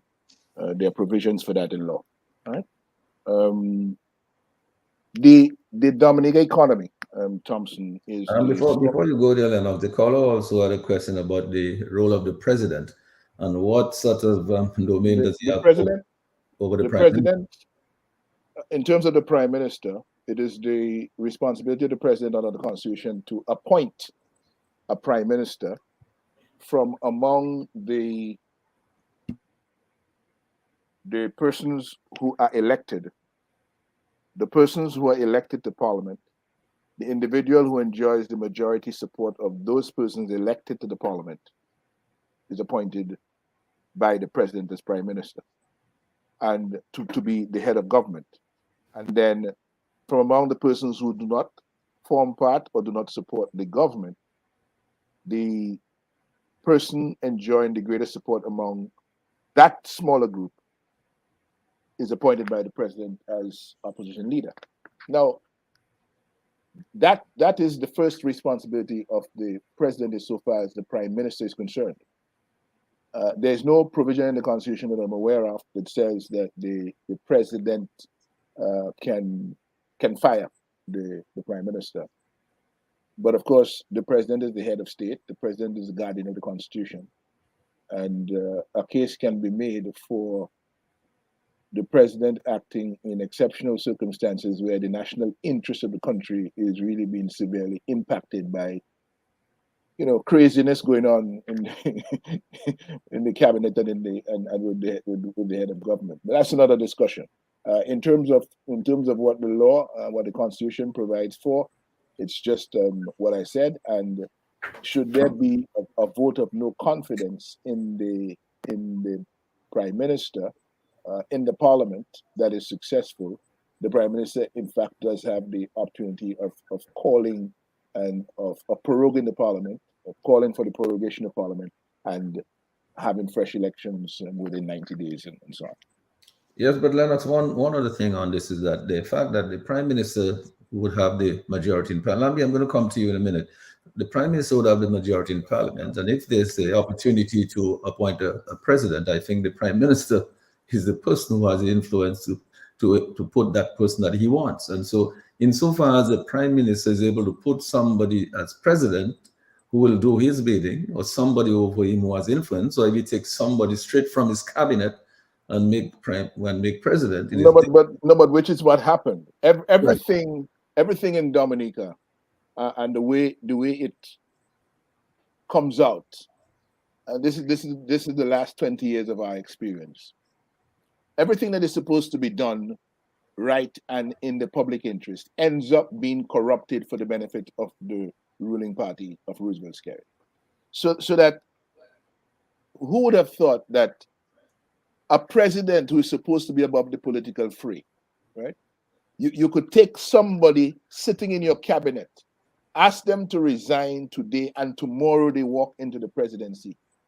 That individual cannot be expected to operate above the fray. He's a partisan. He just served in the cabinet, for crying out loud. Have some respect for the process and what is required of you by the Constitution. The Constitution never asked you to place serving or sitting politicians or people who are so close to a stint in the political affairs of the country to go into the presidency. But that's exactly what was done with Safran. And that's exactly what I guess will be done in the future, because the president has been created.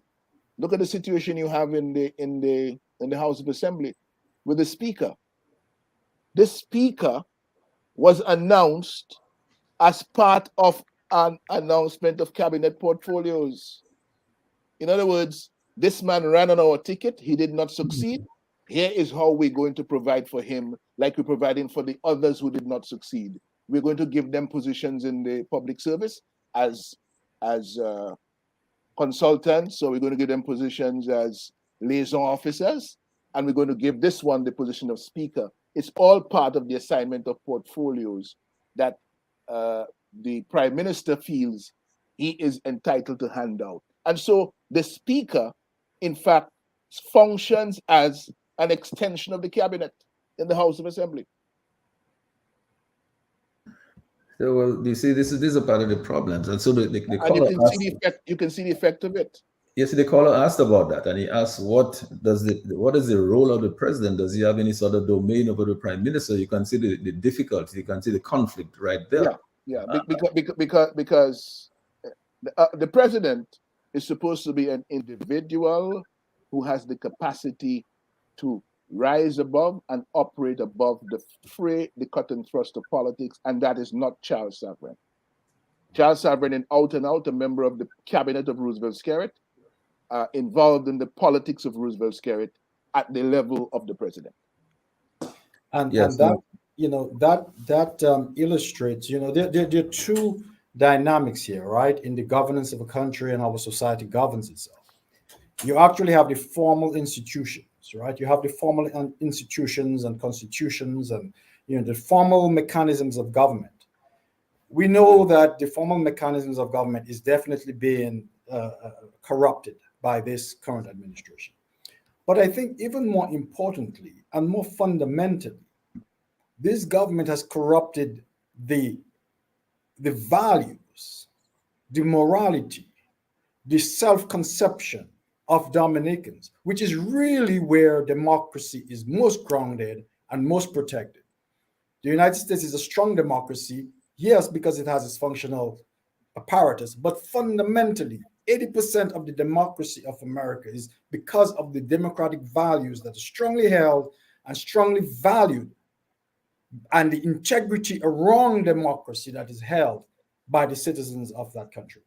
And so what the prime minister has done insidiously is to degrade, break down, compromise the morality and the integrity of the Dominican public, so that those things become acceptable. Not only acceptable, is like, who cares about that? It is so, the level of public integrity has been so attacked and degraded and cultured and cultivated over the past 20 years.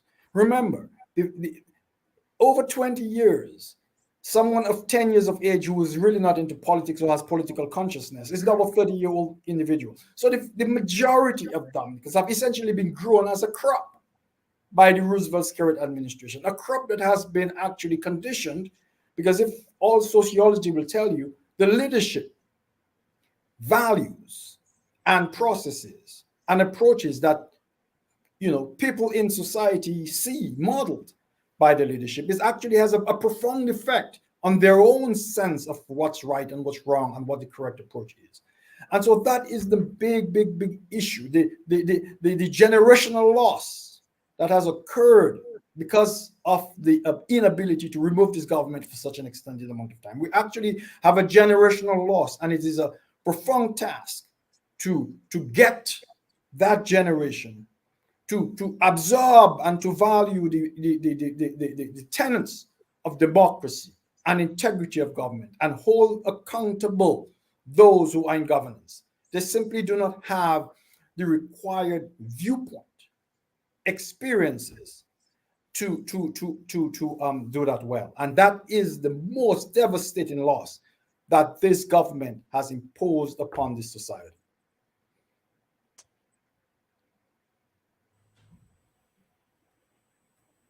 All right.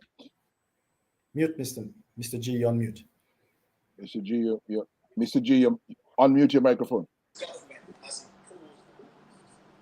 You were saying a lot of things here. I would like to comment on this, if possible. Yes, go right ahead, Thomson.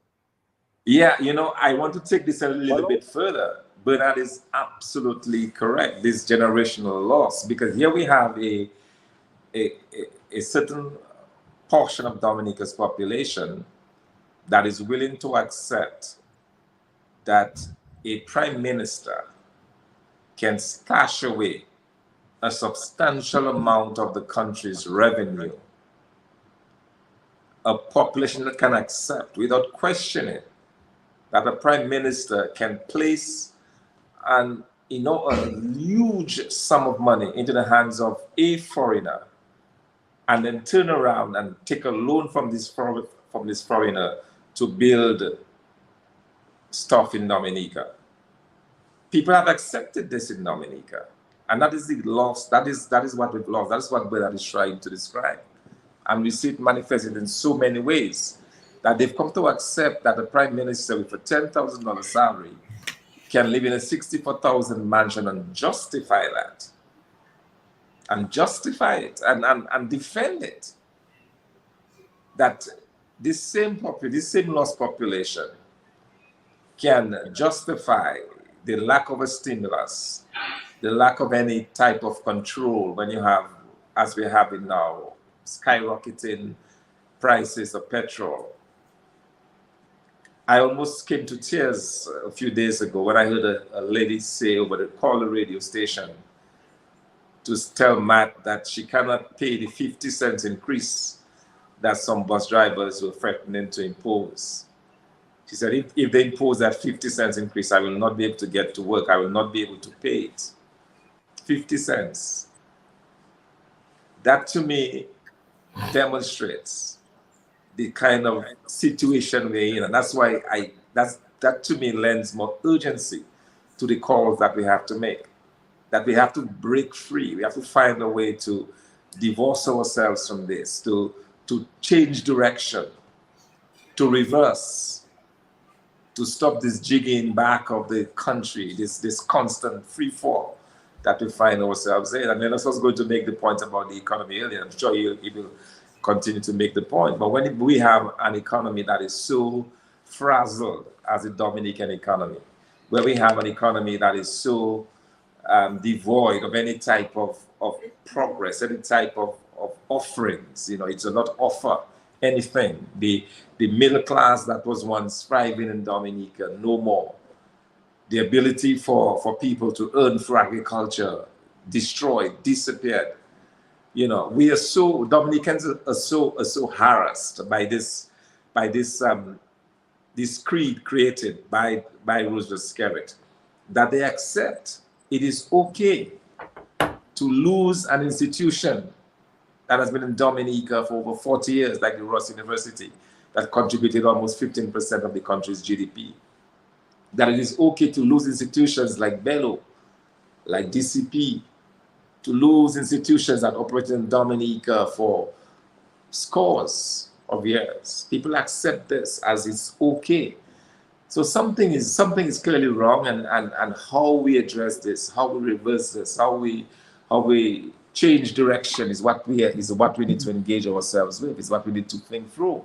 You know, that the whole system, you know, that you tie all of this that's going on to the fact that this man up to now, after promising in the 2019 elections that we would get electoral reform, that would be his priority. We are in 2022, almost 3 years, and yet we do not have the electoral reform that this country needs. It is 2023, and the IPO that was set up so that it would keep to the feet of those in authority and in power in Dominica to the fire, so that their bank accounts could be checked, their assets could be double checked, and so on. He's destroyed this institution. That is where we are, and unless we can find a way to break that mold, unless we can find a way, as I said earlier, to declare that the emperor has no clothes, then we're in serious trouble. But you know, Sheridan, I always want to end on a positive note. I'm not one to be pessimistic. I believe that the eyes of Dominicans are being opened. I believe that the scales are falling off. I believe that people are beginning to see the truth for what it is. And I think that out of that performance by the Prime Minister on Friday, I think it was at probably 7 o'clock or 9 o'clock, people on the weekend, they would not listen or they would not care about what was going on.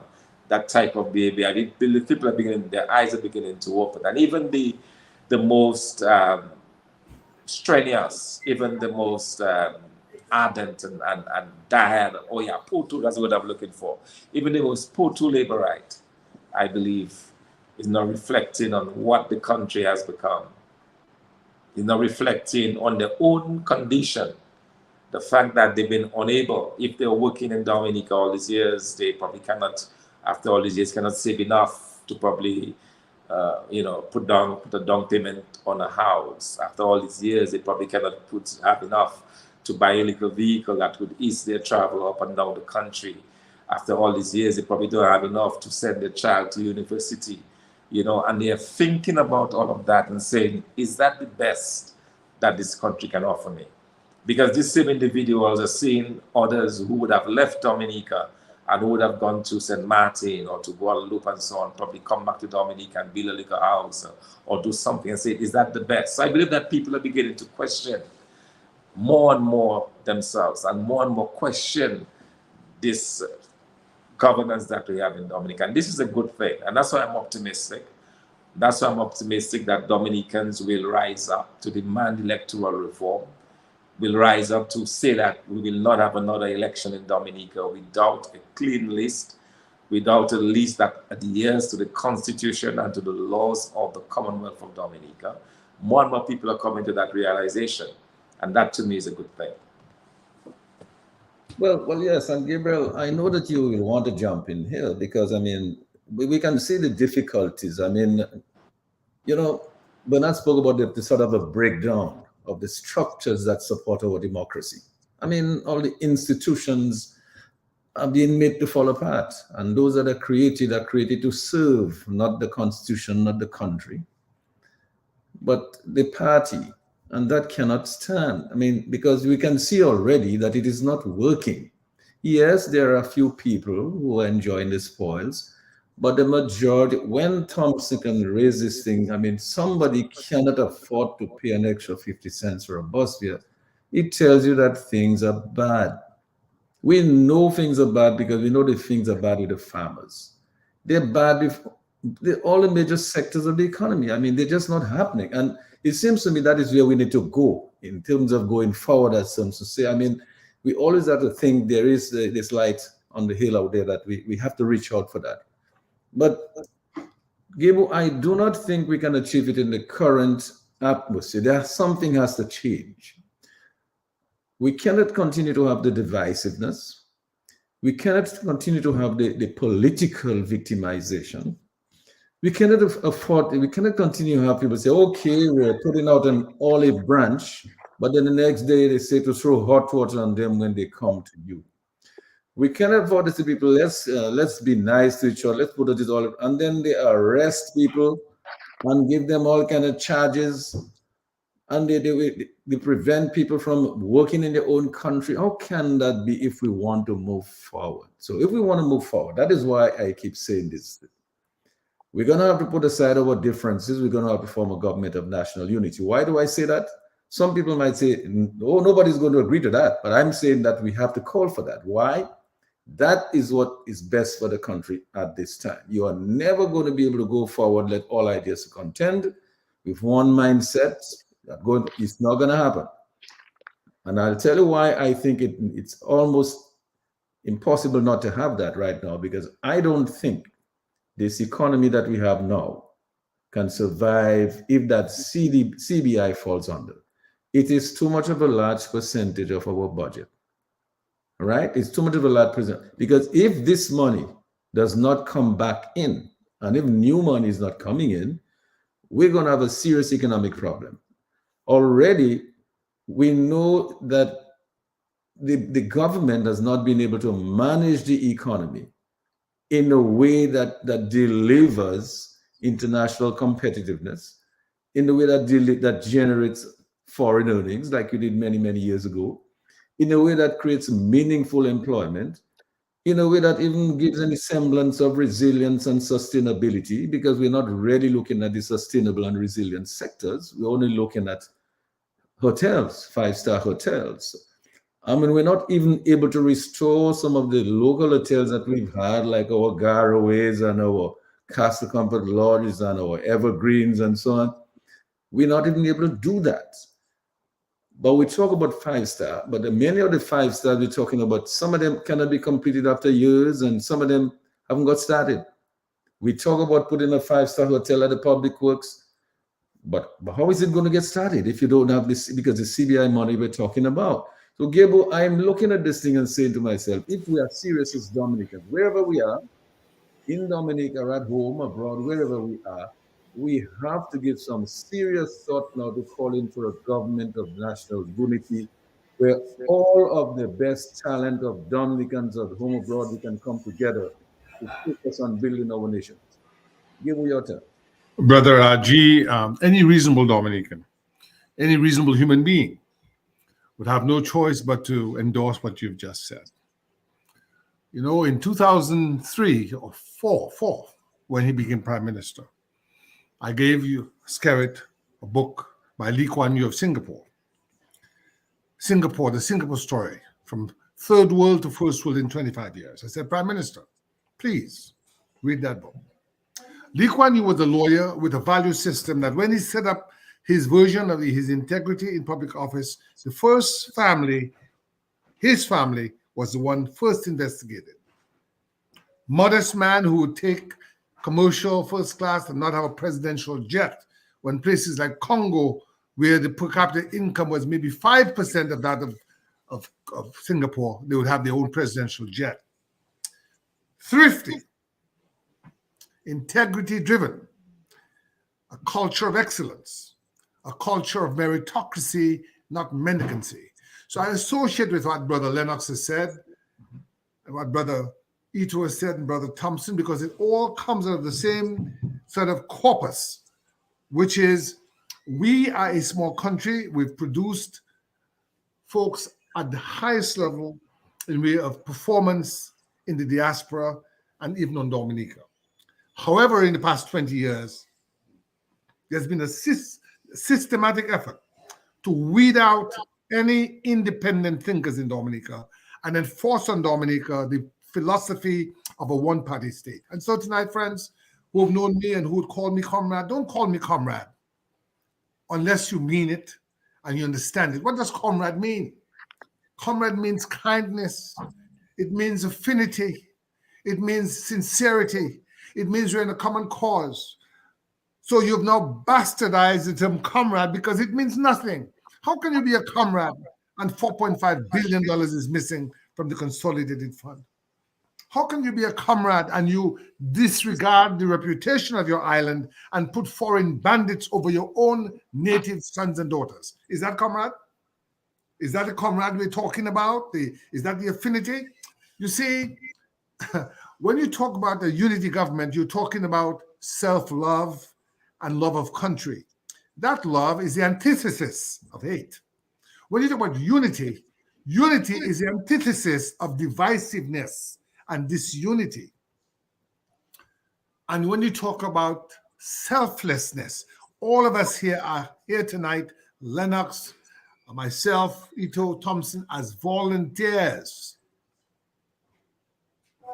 We have been volunteering our time to save our country. In that sense, we are truly comradely because we love each other, we care about each other. And it's with that kindness, it's with that love of country, it's with that civic virtue, it's with that selflessness, it's with that reaching out, it's with that dedication to education and not trying to brew the masses, to bamboozle, to mamaguy, to mislead, to give the young boys and girls all kinds of trinkets and jump up and Morgan Heritage and Beres Hammond and McLaughlin and McMuffin and McNonsense, and then you have intelligence to give the young people of the country. And so you mislead the people. You don't even give them the means. You know, we propose, for instance, the Cadet Corps, because we are the children of the Cadet Corps and the Boy Scouts and the Girl Guides and the 4-H Club and the student movement and the youth movement. I knew Thomson in sixth form under a 10, 12, 20-pound knapsack, struggling to go to school. Yet he had time to dedicate himself to being a treasurer of the National Union of Students, which preceded or which followed from the Federation of Students, and before that, the United Student Council. So we had not Martians who fell down from heaven. We had Dominicans who worked hard, who studied, who didn't have to, you know, put on a red shirt or green shirt to be considered a human being. You have to have a red shirt, blowing a red horn, jumping up in the sound, playing the fool to be considered a human being. That's not what we want. No intelligent human being, a physicist, a lawyer, an engineer is going to debase himself. He will leave. He or she will never come back. Who wants to go into the Windsor Park and jump up in the hot sun with a red shirt, a red hat, blowing a red horn, playing the fool? And you come back to a society where there are no means of production in way of creating wealth. 5.6 million people live on Singapore, on an area of land less than Dominica's square mileage. And they have not one single river. Yet their per capita income is in the top 5, if not maybe top 3 in the world.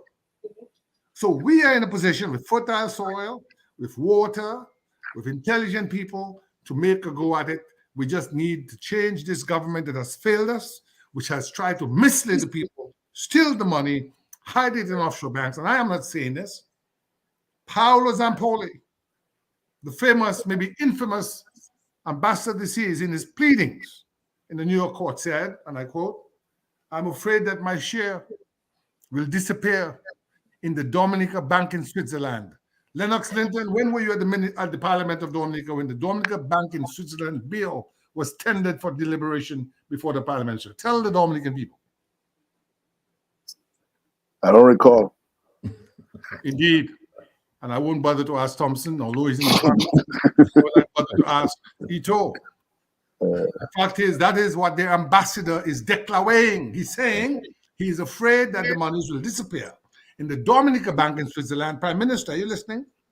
Vince Henderson, that's your friend. Are you listening? He's exposing you guys, or the many other offshore accounts, he went on to add, that exist. This is their representative. So in law, there's something called principal agent. That means whatever the agent does is imputed. It's called vicarious liability. Whatever the agent does is imputed to the principal. So who's Zampoli? Well, he's an agent of the regime. So when he says things like that, it's because, number one, he knows, because he's been in the inner circle. So he's speaking from knowledge that he's obtained over the years, and he's speaking about the behavioral pattern of his associates. And so I am saying tonight, and I endorse the fact that the time has come. He also spoke about this complex ring and web of foreign accounts through which money is disappeared without a trace. Mr. Linton, you know my fear. In money laundering, there is the practice of layering. You go through different layers, and there are Dominican lawyers who've been involved in money laundering, setting up shell companies. So you see, by your friends you shall be known. And so if that is the business you've been doing, then it goes to follow that you associate with those who are in your business. You know, they have what you call fraternal orders in society, and you have associations. So the layering conceals. And so my concern about that $4.5 billion is that we may never get it. But if, in fact, those who are the benefactors and the beneficiaries can be arrested in their progress, we can maybe hold them until they disgorge the funds. Because the reality is, if we go to court, the court cannot enforce an illegal contract.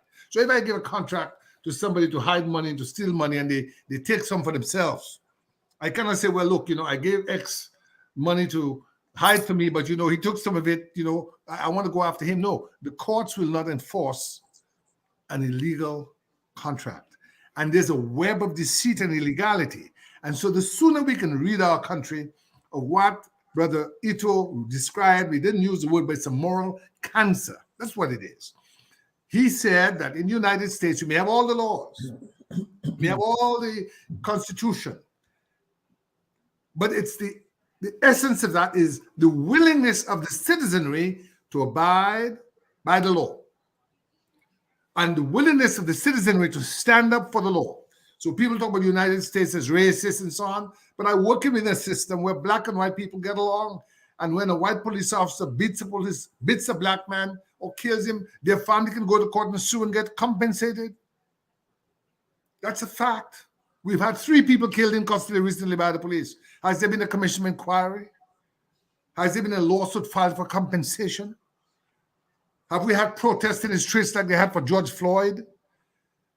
Yet some of the regime point their fingers at the United States, and as soon as they have a child to be born, they run to New York City because the hospital is not clean enough for their wives. Despicable hypocrisy at the heights. And you call me comrade? Don't call me comrade. There's nothing comradely about betraying your nation. And what you've done is you've betrayed the nation, and that's why you must resign. And then we'll have a Truth and Reconciliation Commission, and you'll all come and have to testify where you put the money. I wanted to see if Lambi, I know Lambi was waving to me a while ago. You wanted to take a couple of calls. Lambi, you still have a call that you wanted to take? Yeah, we have 2 calls there. The caller has been waiting for a while now. Let's see if he's still there. Caller on the overseas line, go ahead, please. Go ahead. I'm still there. Good evening. Good evening. Gentlemen. Good evening, Dominicans at home and abroad. The question I would like to ask Dominicans is, take a look at your life. I'm talking about the older people on the Eugenia Charles and on the Edison James. And take a look at your life now. And tell me if you're living your best life now, or was it better on the Eugenia Charles and Edison James? The other thing is that it is alleged that the Prime Minister is a thief, corrupt, and a liar. Alleged. And we're depending on him to give us electoral reform, a just electoral reform. It's like asking Satan to start doing good. And we know that will never happen. Dominicans, if you want back your country, you got to start shutting down this country. Bus drivers and the private sectors, start closing down your business, because it is not going to get better. The more you comply to scare it, the worse your life is going to become. You need to start shutting down that country and send a message that scare it and his regime got to go. Thank you. Thanks a lot. And Lambi, you want to take another call? Yeah, caller, please go ahead. Good evening. Raise your voice, please. Yes. I like the idea of the national unity government. But how do you arrange a national unity government when you have such a rogue government in power? And it is the people that has to organize. It is the people that have to plan. And maybe we should do a little less talking in public and organize, because this government is not going to sit back and cry dead. They have proven over time how they are brutal, how they don't care. It is about divide and rule. But, from what we saw in 1979, a national unity government is what we need. Our constitution makes provision for an ombudsman, somebody who could be neutral and who could serve as an arbiter or something. But we don't have that in Dominica. These guys crush the opposition. They crush anybody who do not toe their line. So it takes, real organization and planning in order to get this national unity government. And we need to get them now. That right now they are the weakest point in the last 5 years or so because of this Syrian issue, because of this embargo basically placed on the passports. And we need to bring the pressure to bear. I would like you all to comment on that, please. Thank you. Yes, thanks a lot. Lambi, did you want to take another call? So Yes. On the overseas line, it's your turn now. Please go ahead. Yeah, good evening, gentlemen. Good evening. Good evening. Yeah, no, I heard on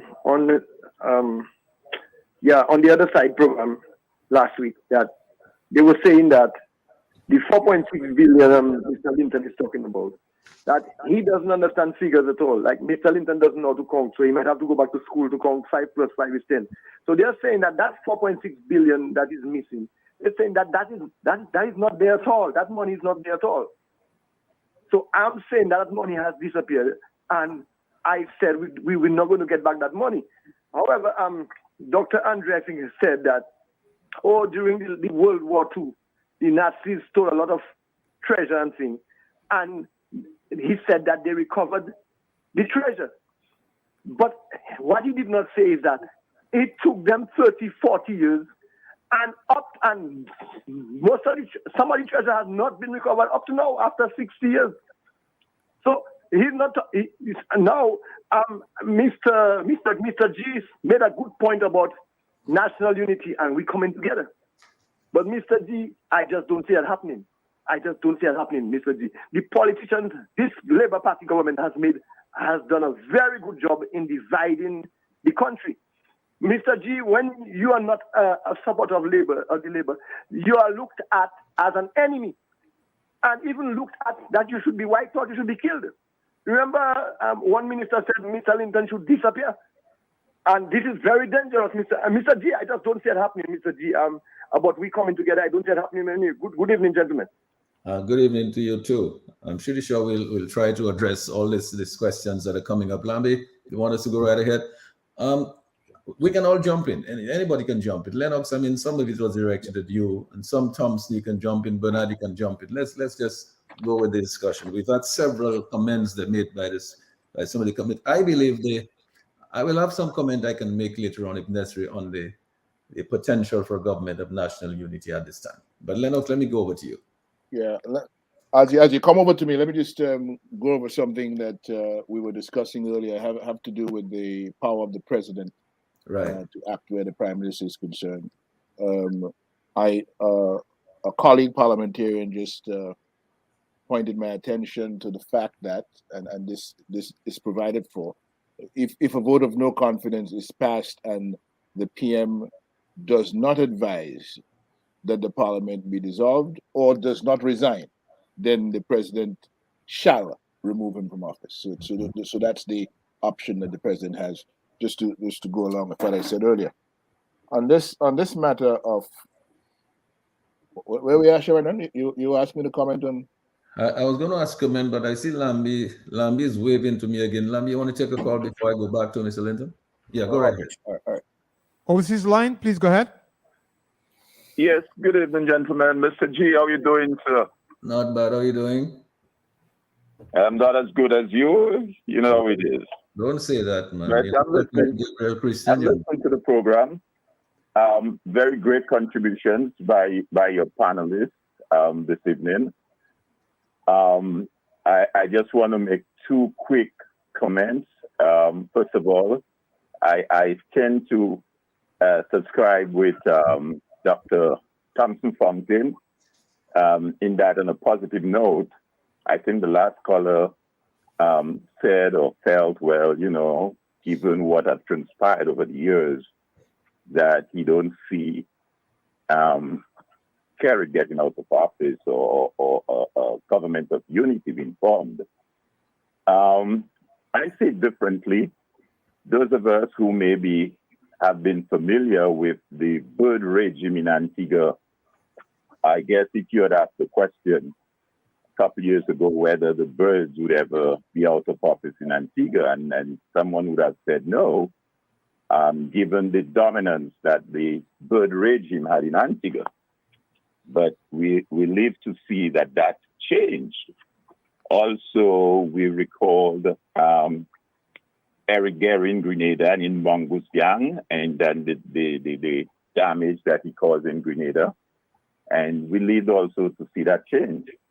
So I believe that there is hope. And what I think needs to happen is that whatever effort that is taking place or whether strategies has to be on both the local front and the international front. So like one of the panelists said earlier, we have to tap into the resources and engage Dominicans in the diaspora and friends of Dominicans.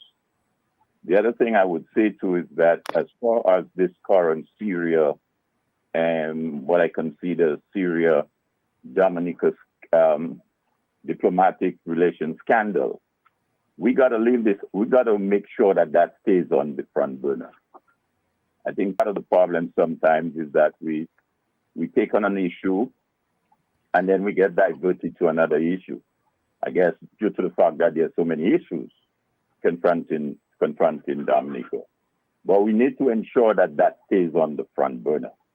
That's a major, major, major lapse on the part of the government. The fact that they would, during what some of us might are scared to feel that a third world war is about to take place between Russia and Ukraine, that Dominica would see the merit of entering into diplomatic arrangement with Syria of all countries. So we have to keep that on the front burner and don't get sidetracked. We have to constantly raise it at the local level, raise it at the regional level, raise it at the international level. It is my understanding that CARICOM is extremely disturbed about the whole thing. Nobody has said anything yet, but I think we need to get CARICOM to respond to that. Find a way to get them to respond, challenge them on the issue. They are disturbed and embarrassed by the whole thing. So, good discussion, but I think there is hope, and it's just a matter of we consolidating all the efforts on all fronts, all hands on deck, as they say. It's a good program, and I'm listening. Have a good one.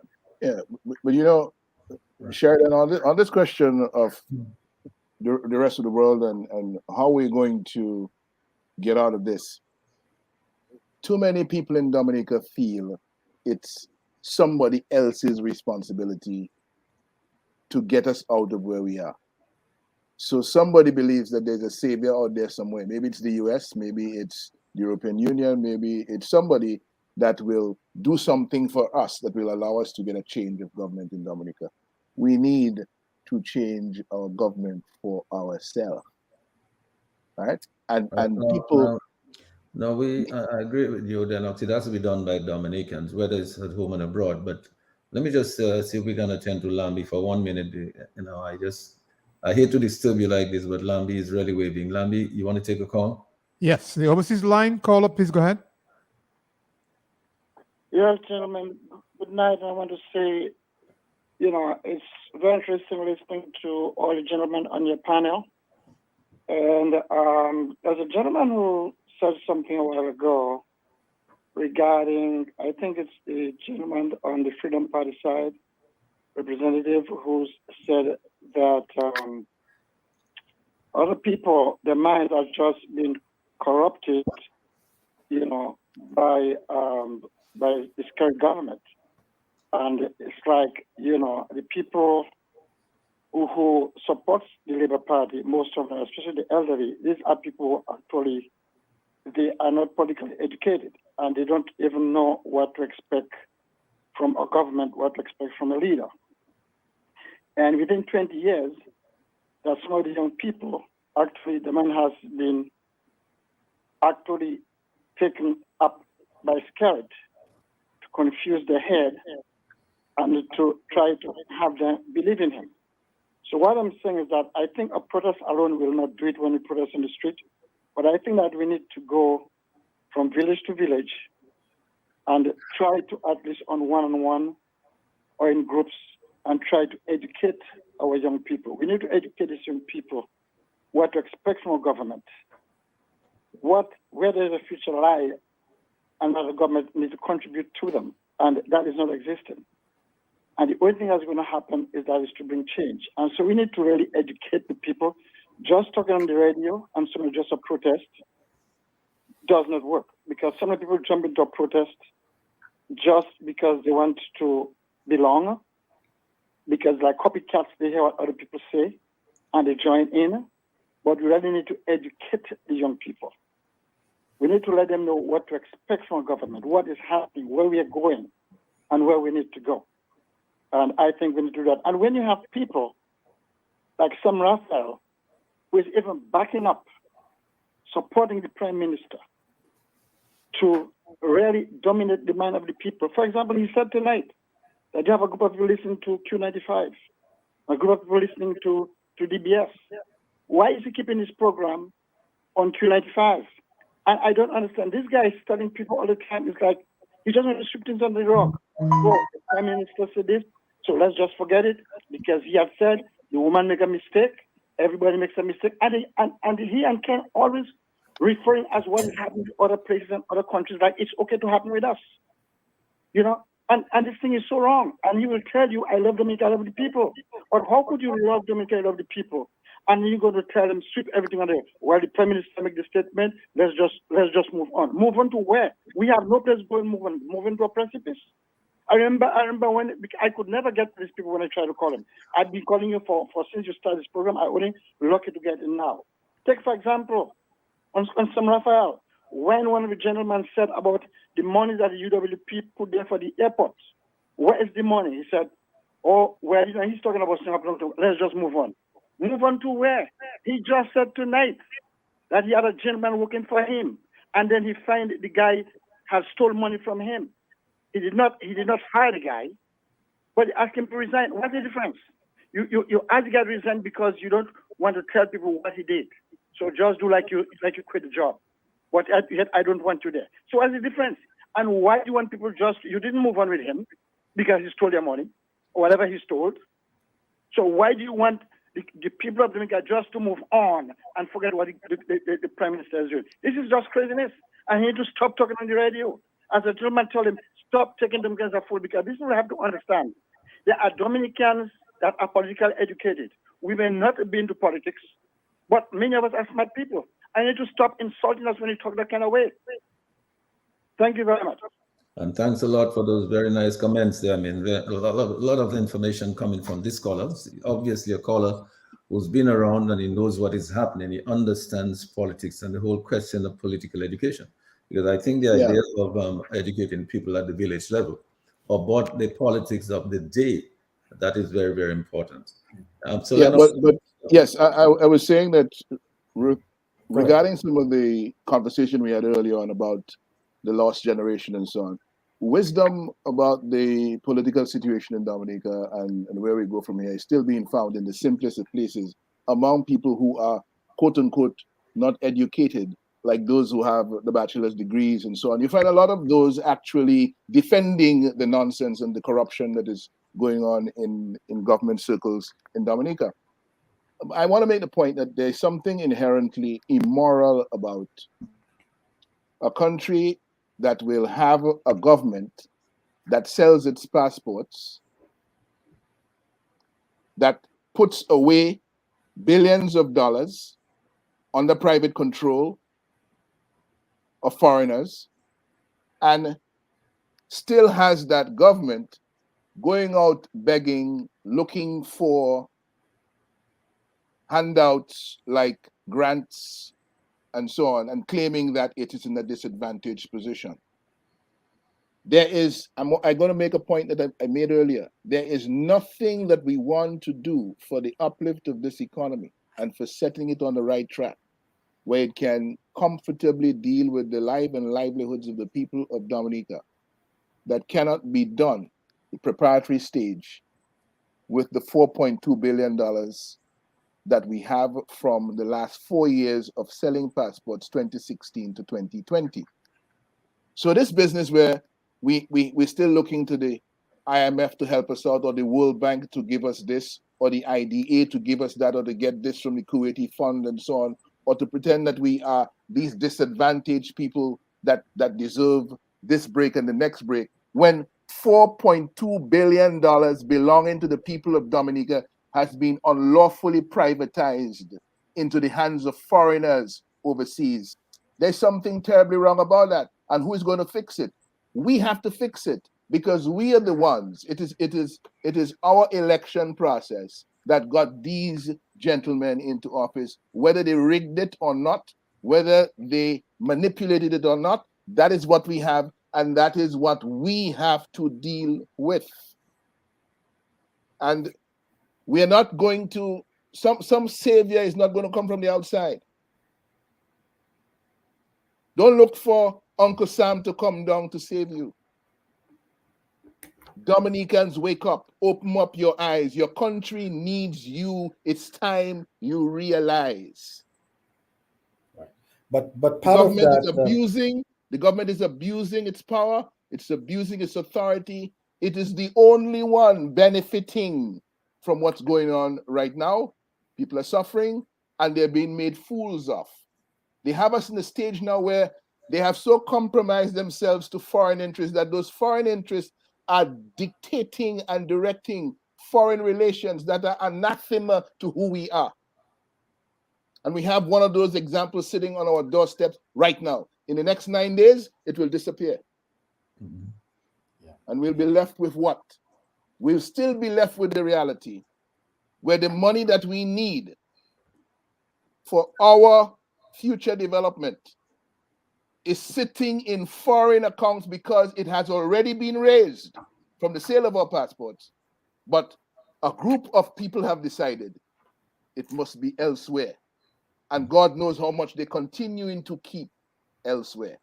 Yeah. We must fix this problem, because if we don't fix the problem, nobody is going to fix it for us. That's quite true. And then when we say we, I know that Bernard, you wanted to come in quickly before Gabriel comes in. When we say we, Bernard, I expect that we're talking about Dominicans everywhere, not just in Dominica. I have a whole lot of confidence that there are a whole lot of Dominicans all over this planet who can make a tremendous contribution to the development of Dominica. And by all means, we want to ensure that when we say we are including all of our people everywhere. Bernard, over to you. Yeah, I completely agree with that. I have always seen Dominica as a seamless nation, a global nation. I think we are too small. I think at a certain point, as a geopolitical state, you get to a point where you're too small to be constrained by your geographic borders, and you have to redefine what the nation and the state is. And I think the nation of Dominica is a global seamless nation. I do not believe we can afford to end the state or the nation, a group of people committed to a cause at our geographic borders. I think we are a seamless global nation, and we must leverage that seamless global nation, but we have to leverage it carefully that respects the sacrifices, the rights of residents, and to engage with them in a respectful and collaborative manner, and do not impose necessarily or come. So it has to be very careful teamwork to realize the seamless nation that we need to get rid of resource security and to develop generally. And the point I wanted to make, is that we are. The current government has a very cynical view of Dominicans. It truly does not believe that we are in fact capable of developing our country. I mean, when you look at the way they invest, when you look at the lack of jobs, opportunities to local contractors, when you look at the way that they think about the idea of, if not CBI, what? It's a very cynical, sinister, childish view of who we are as Dominicans and what we're capable of.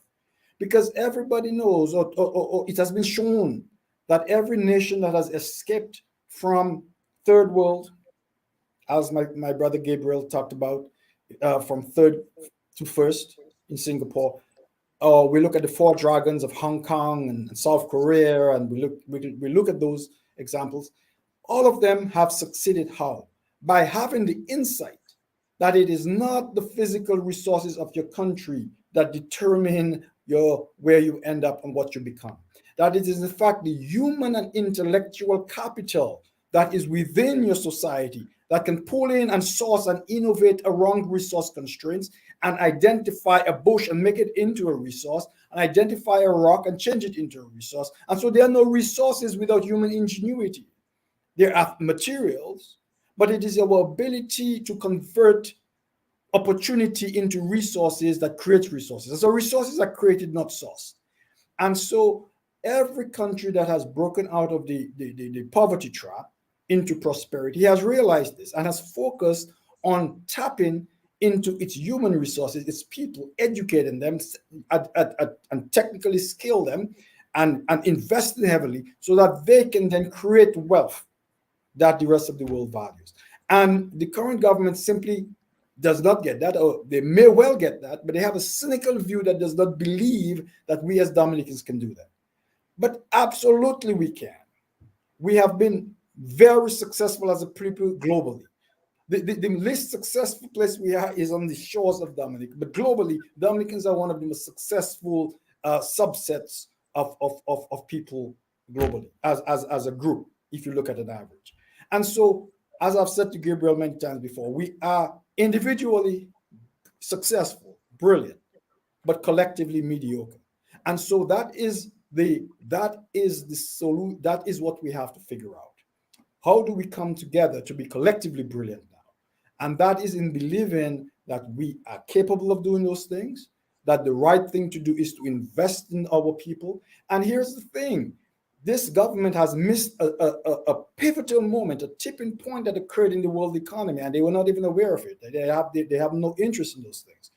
Because now, with the digitization of the world, what has happened is you no longer have to move people to the jobs overseas. Now, with the digitization of work, you move the work to the people. And so you can stay right there in Dominica and train people for those 21st century jobs and move those jobs which are in abundance, which go begging for talent in countries, and bring those jobs into Dominica. And so it's a very simple formula to transform Dominica into an economy. In fact, it has been already demonstrated many times. Taiwan has done it. South Korea has done it. Singapore has done it.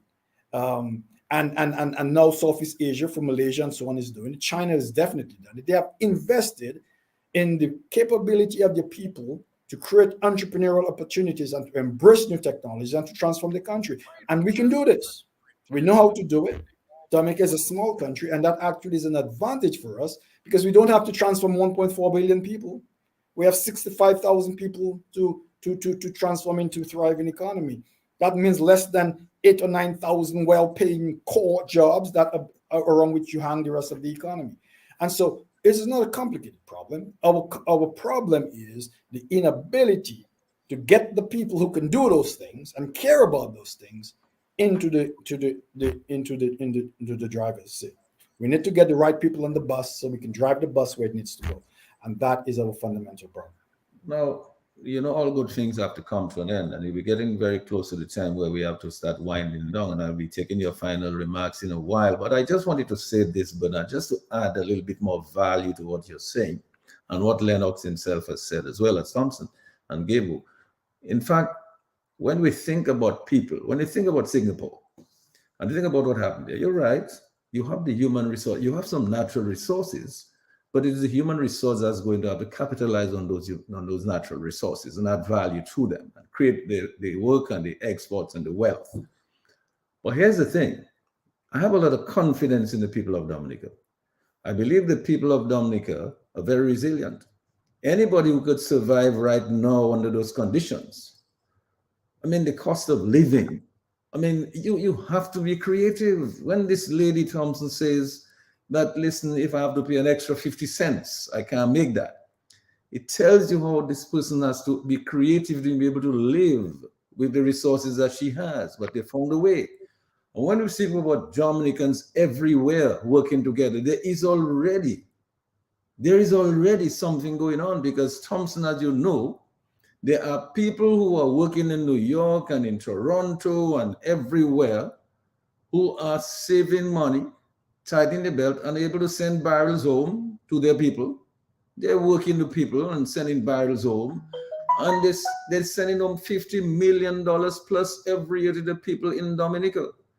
There is already something going on. People are creative, people are working with each other and helping. That is how people are surviving. So I think what we have to do, build on that, structure it to ensure that these people who have the creativity, give them the resources and the support that they need. We don't need to just put all the resources in the hands of a select few. And Thomson, I'm hoping that you will come in and make some comments on this, because the select few, you can see some of them are doing very well. It does not mean that the other persons who are not getting Mr. G, it has all gone dead. Yes, indeed. You can't be heard. I certainly like the conversation around the ability to do, and as Bernard talked about it, in bringing those resources. The most insulting statement ever attributed to a Dominican politician is the one that was made by the Prime Minister when he talked about, if not CBI, then what? You know what that means? It means that this is the most lazy, least effort-oriented industry ever. Because what this government has done with the CBI, they've outsourced it completely. They've outsourced the processing, the application process, everything, and all they wait for is a check at the end of the month for every 2 months that comes into Dominica. Some come to Dominica, others go into an offshore account, so they have nothing to do. You know, but that's not the Dominica that I know. That's not the Dominica that raised us, those of us on the panel and other Dominicans. That's not the Dominica I know that raised scientists at some of the leading universities in the United States, scientists on the cutting edge of research. That's not the Dominica we know, where people had the ability to do things. That's not the Dominica I know, where my parents was able to educate 11 children on less than an acre of land. You know, this notion that Dominica kind of goes on the ground and that we just allow other people to grow, to create opportunities, create avenues for us, is something that has been pushed by this Prime Minister. But he's missed the point. He's missed the point that Dominicans are industrious, Dominicans are hardworking, Dominicans are successful, and they know how to get it done. If you don't believe me, take a trip to St. Martin. Some of the hardest hotel workers there are Dominicans. Antigua, the same thing. Go and look. Some of the hardest working people in those countries are Dominicans. You know, so the notion that we cannot do for ourselves in Dominica, the idea that we cannot transform this island, this agriculture island, into one of the richest, the idea that we cannot provide jobs, well-paying jobs for 4,000 or 5,000 people, is really not a Dominica that I grew up with and that I continue to dream about. You know, so the fact that we've not had the leadership that has allowed us to inspire that desire on the part of individuals to grow and to develop and to contribute to success. The fact that so many of our young people have to resort to robbery, have to resort to theft, have to resort to all sorts of backdoor movements that they can survive is really troubling to me. Because we've missed the boat. As I said a couple of years ago, we were way ahead of St. Vincent, we were way ahead of St. Lucia. And we are just now bystanders, we're now just observers in our own country, because we have allowed a government over 20 years to grind us mercilessly into the ground. And now we are at wit's end, what to do. We cannot respond, we cannot, But I think that Dominicans, we really have to use this as an opportunity to really rise up, an opportunity to take matters into our own hands and say, yes, we can reverse this course, to say, yes, we can do better than we've done in the past 20 years, and to dream of a future that is brighter, a future that can engage the skills and the talents of Dominica, not only within Dominica, but outside of Dominica, that can allow this entrepreneurial spirit, that can allow the spirit of industry, that can really support different enterprises, support the creativity of the Dominican public, that will allow us to forge wealth and to grow. And we should not be afraid to talk about having wealthy Dominicans. We should not be afraid to talk about growing wealth. We should not be afraid to talk about generating incomes that people can decent lives. People can build their own homes, and they don't have to rely on the government to provide an apartment by the riverside that may be washed away at some point when the rains get too heavy. We can do better than this. We can do better than rely on a government that thinks it has to build homes for us and put us into ghetto apartments. We can do better than that. And so what I want us as Dominicans to do is to realize that we have a history. We have a history of being able to perform, being able to do. When E.O. LeBlanc, for example, revolutionized agriculture and built those feeder roads and was able to access lands not before accessible, that farmers could go plant and transport the bananas and the loaded trucks. We have those vivid imagery of those trucks lining from the port all the way to Cadeville, waiting to offload. Dominica providing something to the world. These images are still in my mind as a Dominican. And to tell me that we've lost it, I don't believe that we've lost it. I believe what we need is a re-energizing, is a refocusing. But this negative leadership we've had in Dominica has so constrained us, has so marginalized us, has so created this zombie generation that was well articulated by Bernard and others, that has so, brought us down, as I said, grinding us into the ground, that now we need to find a way to rise above it. And the first thing we need to do is to get rid of this administration, get rid of this government, and put in place people who have a vision for this country, people who will value the enterprise, the spirit, the intelligence of Dominicans, and who will put this to work for Dominica. So I see a Dominica 10, 15 years down the road that is buoyant, that is vibrant, that will regain its stellar position, its number one position, that will regain that position ahead of the rest of the OECS countries. I see a Dominica that is creating jobs for the people. I see a Dominica that's attracting individuals to come to work on our own terms, not to be over Dominicans, but to support the growth and development in Dominica. I see that Dominica, but I also see that Dominica only when we're able now to get rid of this administration. And tell Skerrit he's had his time, he's made his millions, get out of the way, and let the people of Dominica take their rightful place and do what is important to push this country forward. And thank you, Thomson. Mr. J, on this note, I probably should just say goodbye as well. And thank you for the opportunity.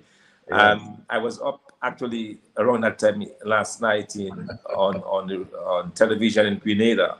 And one of the things that struck me about this was that you had a number of top public servants. You had the FS in the Ministry of Finance in Grenada, and you had the Chief of Staff of the Prime Minister's office in Antigua, talking to the public about what the government is doing in this trying time, what the government is capable of, what the government is thinking.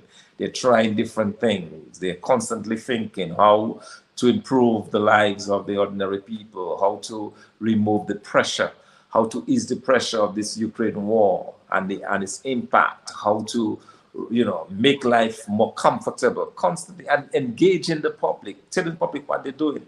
I would no such thing from this government. Why? Because this notion, if CBI want that basically has said that outsource everything, so that people no longer have to think. Public servants are not thinking on their feet. Public servants are not contributing to the national dialogue. I don't hear them on Q95. I don't hear them elsewhere. But it shows the disconnect that we have. And I just wanted to add that and then just to remind people that what we have in Dominica is not a real country. We can do better. Agent Thomson, it was great having you with us. I can't say tonight because I know where you are now. It's like maybe 2 or 3 o'clock in the morning. So it was terrific having you here with us tonight, Thomson. Thank you for being part of this panel. I just wanted to go over to Bernard quickly. Bernard, if you could make your sort of a closing comments, and then you can wind up a little bit so we can Sure. I know we're short on time, so yeah. I will I will say this, and I'll make my closing comments by piggybacking on what you said, which I think encapsulates a lot of valuable ideas. The fact is that Dominicans are very clever. The fact that, as you said, they've been able to be so resilient, been so creative, find a side situation, connected with external friends and family to put together an ecosystem that allows them to survive. And that takes entrepreneurial spirit. That is, in fact, an entrepreneurial drive and an ability to survive and to innovate solutions for progress and for sustenance. And what is the problem? And so we have that inherently in our time of struggle, and Dominic is always aspiring to be more, and we have developed that sort of resilience, that's as a people.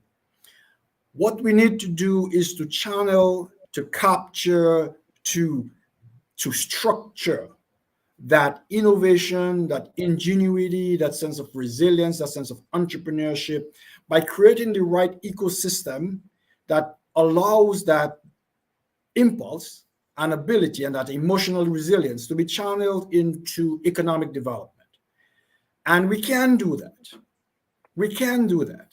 That is a resource that's ready to be tapped. Dominicans are naturally intelligent people, skilled, capable. They excel everywhere. It's a gold mine. It's a gold mine to be tapped to develop a relatively small society. In the end of it, Dominica is a mid-sized business, and with good, capable human resources, with one of the best water resources in the world, fertile, untapped agricultural lands, tons of people who can understand the modern economy so that we can integrate into that modern value chain. We have an untapped resource of people who have been forged by struggle, and especially in the last 20 years, who have been forced to be ingenious in solving their life struggles. And so we need to tap into that. And so we are at this pivotal moment where we have these people who have been able, in fact, to become the sort of people from an entrepreneurial spirit point of view. We're at this point in history where the world's economy has dramatically changed, where you do no longer have to leave your local geography to have a job that is creative, innovative, value-added, well-paid. Everything in the world is being blown to bits, literally. It's no longer a matter of it, it's a matter of bit. It's about information, it's about design, it's about transformation, and the ability to move jobs to the people rather than people to the jobs. And so we're at a pivotal moment. We're in an exciting moment. The fourth industrial revolution is upon us. The fourth industrial revolution says those who prepare for it, those who train for it, those who are skilled for it are going to prosper enormously. We're in an exciting pivotal moment where this is about to take off. The foundations are being laid right now. And here we are with people who work hard, who are ingenious, people who have that entrepreneurial spirit for the history of struggle. We have it. We have the ingredients. What we do not have is the right cooks. We don't have the right chefs. We don't have the right infrastructure. We don't have the right sort of leadership who brings people together. We don't have the right sort of leadership that does not aspire to be a messianic leader, that aspires to be a servant leader, so that we can bring the resources together, because this is what the new reality is required. They don't require messianic dictatorial leaders. That will not work in this flat economy. What we need is people who can build teams, who can make people work together, who can extract the best of people while mitigating their weaknesses. And together we can put this together to create an economy and a country that we can be proud of. And so as a people, as a country, we need to get away from the idea of waiting for Moses or the Messiah to deliver us. That era has passed. And neither should we require new messiahs from any political party or any political leadership. Mr. Linton should not be asked to be a messiah, nor should I be asked to be a messiah. Together, we should be asked to put our respective strengths together to create the ecosystem and the infrastructure that can release and enable this energy of Dominica that's willing and waiting to burst to make us into a model nation. I am convinced of it. I'm excited about the possibilities, but we have a huge rock in front of us that we need to get out of the way so we can get on with the work. And I like Bernard, the idea of together. See that word together? We already established the fact that Dominicans are already working with each other. I mean, in Dominica and outside of Dominica. All these barrels and all this money that's going on, Dominicans are already working with each other. And I like the idea of together, because it's only together that we can do it. That's why I call again that we're going to need a government of national unity to get rid of all the divisiveness. We have to work together. But Lennox, as I go to you, really and truly, we did not get to talk about a couple of things specifically, but I know that you've been very we've done agriculture so well before, from the days of way back from Leblanc coming all the way up. We've done well as a country in agriculture. We know how to do it. We know what to do. The markets are there. It's just a matter of doing the work to get advantage of the market. And one of the things we did not get time to talk about, but as we go along in the shows, as I go along in future, I'm going to get specific about certain things. One of them is the cannabis industry. It's a large, huge industry that we're just absolutely ignoring as if we never heard about it. I mean, every pharmacy that I go to, cannabis medicinal products are there selling for big money. And the people are getting wealthy from this thing. Some of the other islands are taking that up. And I know that we have entrepreneurs in Dominica and outside of Dominica. And I also know that there are a large number of young people who would want to engage and grow some wealth, improve their living standards and the quality of life, if they had a chance to do it in an industry way, not just a little one-off thing, but in a major industry. So, Lennox, as I come to you for your sort of closing remarks, I want us to keep in mind that all is not lost. Really, we see a lot of problems. The only reason why we are seeing those economic problems ahead of us is because we said, if not passports, then what? But we're seeing there's a lot of other whats besides the passport. All is not lost, but all is in the process of being lost. We have a responsibility to arrest that process of losing for the nation and bring it back to right order.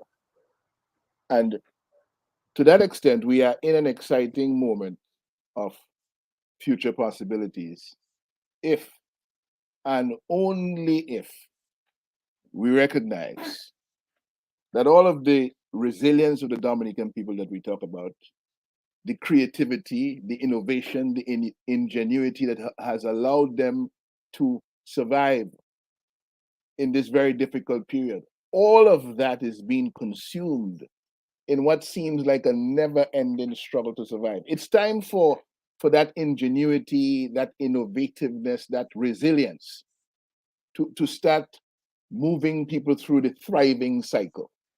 This long night of struggle is beginning to have its toll on the resilience and the ingenuity of the people of Dominica. And so we think about what is it that we're blessed with? What is it that is going to take us successfully through earning a worthwhile place in the international trade of goods and services, which is a fundamental responsibility for nations across the globe? What is it that we have, and how good are we at developing it? We're the nature island of the Caribbean. And marijuana is one of the plant substances that we have in abundance that can give us a worthwhile place in the international trade of herbs and spices and plant substances, food for medicines and food for nutritional needs, and plant substances for all sorts of interventions in the area of health and wellness. There's a huge opportunity there, but if you look at where we are right now, we have not been even able to rely on the government that takes our taxpayers' dollars to organize the local market for fresh produce that comes from Dominica, vegetables, root crops, and so on, so that farmers can sell what they're producing all around the country, all their dashing, all their planting, all their ground provisions, their toloma, their cassava, their vegetables, and so on, into a local market, because the gaps are there where farmers are producing or farmers can produce, but yet the people who are supposed to be buying from the farmers, Dominican farmers, are buying from the outside because they claim they cannot get it locally. So that simple issue of resource alignment, that simple issue of integration, that simple issue of marrying or tying our local production capability to the Dominica market for fresh produce, it hasn't happened satisfactorily. And as a result of that, you have farmers with tomatoes and watermelons and pineapples going to waste on their lands. We cannot afford that, while farmers from elsewhere are able to sell products into Dominica, the same products that our farmers can produce. We have water coming into Dominica, being imported into Dominica, the most water surplus, the biggest surplus water country in these parts, with the best quality of water, but we're still importing a whole set of water from countries that are not as blessed as us with the water resource. So our positioning needs attention, and the innovativeness that we talk about, yes, it's great, but let's start setting the stage where that innovation and that ability to organize and plan strategies and so on for forward movement, and all of the agility that we are capable of, ties into that in this nation, in the world community that is doing well, because we are leveraging that which we have been blessed with. And then, of course, we have to do the measurement and we have to do the benchmarking, because all the societies that came up and did something for themselves understood the world community and were able to measure what was happening in the different areas. We were able to benchmark and see what the competition was doing, see what was happening elsewhere, and what it is that we can continue to do and do better, so that we not just stay in the game, but we improve the game and we get better over time. This is a wonderful time of opportunity, but ini ogwo wash ashimea. And part of the problem is that we have a government that has been getting in the way of people moving forward. You can't have that. The government is supposed to be a facilitator of growth and people development, not a stumbling block in the most obstructionist sense of the word. So they are obstruction. They are obstructing the progress of the country while they do well for themselves, and that's untenable.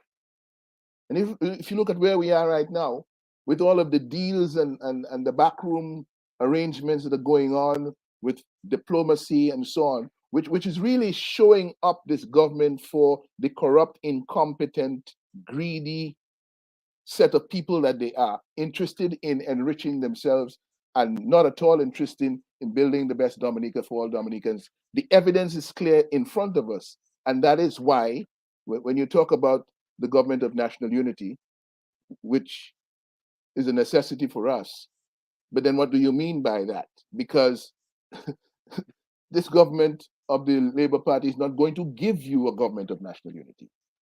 the Labour Party is going to have to move out of the way for you to have a government of national unity. And a government of national unity does not have to include political parties like the Labour Party who doesn't want to be in it, The government of national unity just has to include everybody else. And in operating government, ensure that the civil society partners are on board with you, ensure that your diaspora resources are being utilized to the max in that forward movement, that movement for meaningful change that we all talk about, but don't seem to be able to know how to commit to and how to lead and manage for the results that we'd like to see. That's where the nation is. But that's the leadership challenge. And they say leadership is everything. Part of the leadership responsibility that we face for Dominica is to get what is masquerading as leadership out of the way of the people so that we can move ahead and go forward. Thank you, Sheridan. Thank you, Bernard. Thank you, Gabe. Lambi, thank you very much. And all the best. Well, thank you, people. Love you all the time. Here's what I have to say, Gabe, as I go to you for the final word. There's nothing that we cannot accomplish if we do it together. If Dominicans stand together, and we've seen that before, if we stand together as one people, not as people who see on that side or the other side or that call or the other call, but as one people, because we're just about 70,000. If we add another 100, 150,000 that are outside, we just about maybe 200,000 people. That's a very small group of people. And the people themselves are together, because, people have been working with each other and cooperating for the longest while. It's just that something else is dividing them, creating that thing. It is really not a real thing if people start to think about it. When you have a problem, your neighbors come to your rescue. There was a time when people used to cook a little extra food in case somebody dropped by, Gabriel, that kind of thing. So here's what I want to say as we go over to you, Gabriel. I just feel that we need to call our people back together. Call our people back to duty to develop our country and develop ourselves and our future generations. The level of poverty that exists in our country is unacceptable. We have the human resources, we have the natural resources. If we combine them and allow the human resource and give it the support, right? If we create that enabling environment, give our human resources the support and allow their creativity, unleash their creativity, we can do as well as Singapore. I believe that we can with the resources that we have, both human and natural. Gibu, you have the final word. I want to give thanks again to you, Brother G, Brother Lambert, our departed brother Thomson Fontaine, Brother Lennox, Brother Bernard Hurtault. As I sat there listening to Bernard and to Thomson before he left, and Lennox, I'm reminded of a comment that Bernard made. It's the comment that I can tell you exactly where I was on. He wouldn't have known where I was, but I was pulling into a parking lot to go to a Caribbean restaurant, and he was on the line, and we were talking about reviving the Dominican Academy, which was a grouping of Dominicans at home and abroad working together that Bernard was part of and still, I'm sure, is spiritually joined with. And he said, and I quote, "Dominicans are individually brilliant, but as a collective, we are mediocre." And Bernard, that quote is in my book about the Comandante Pineras, which is a memoir of my time as a student in the independence movement and in the struggle here in the diaspora. So it's not a coincidence that we are on this platform, because 20 years ago, Lennox Linton chaired the first ever Dominica Diaspora in the Development Process Symposium at the Financial Center. It was opened by Prime Minister Pierre Charles. Lennox was associated with the UWP.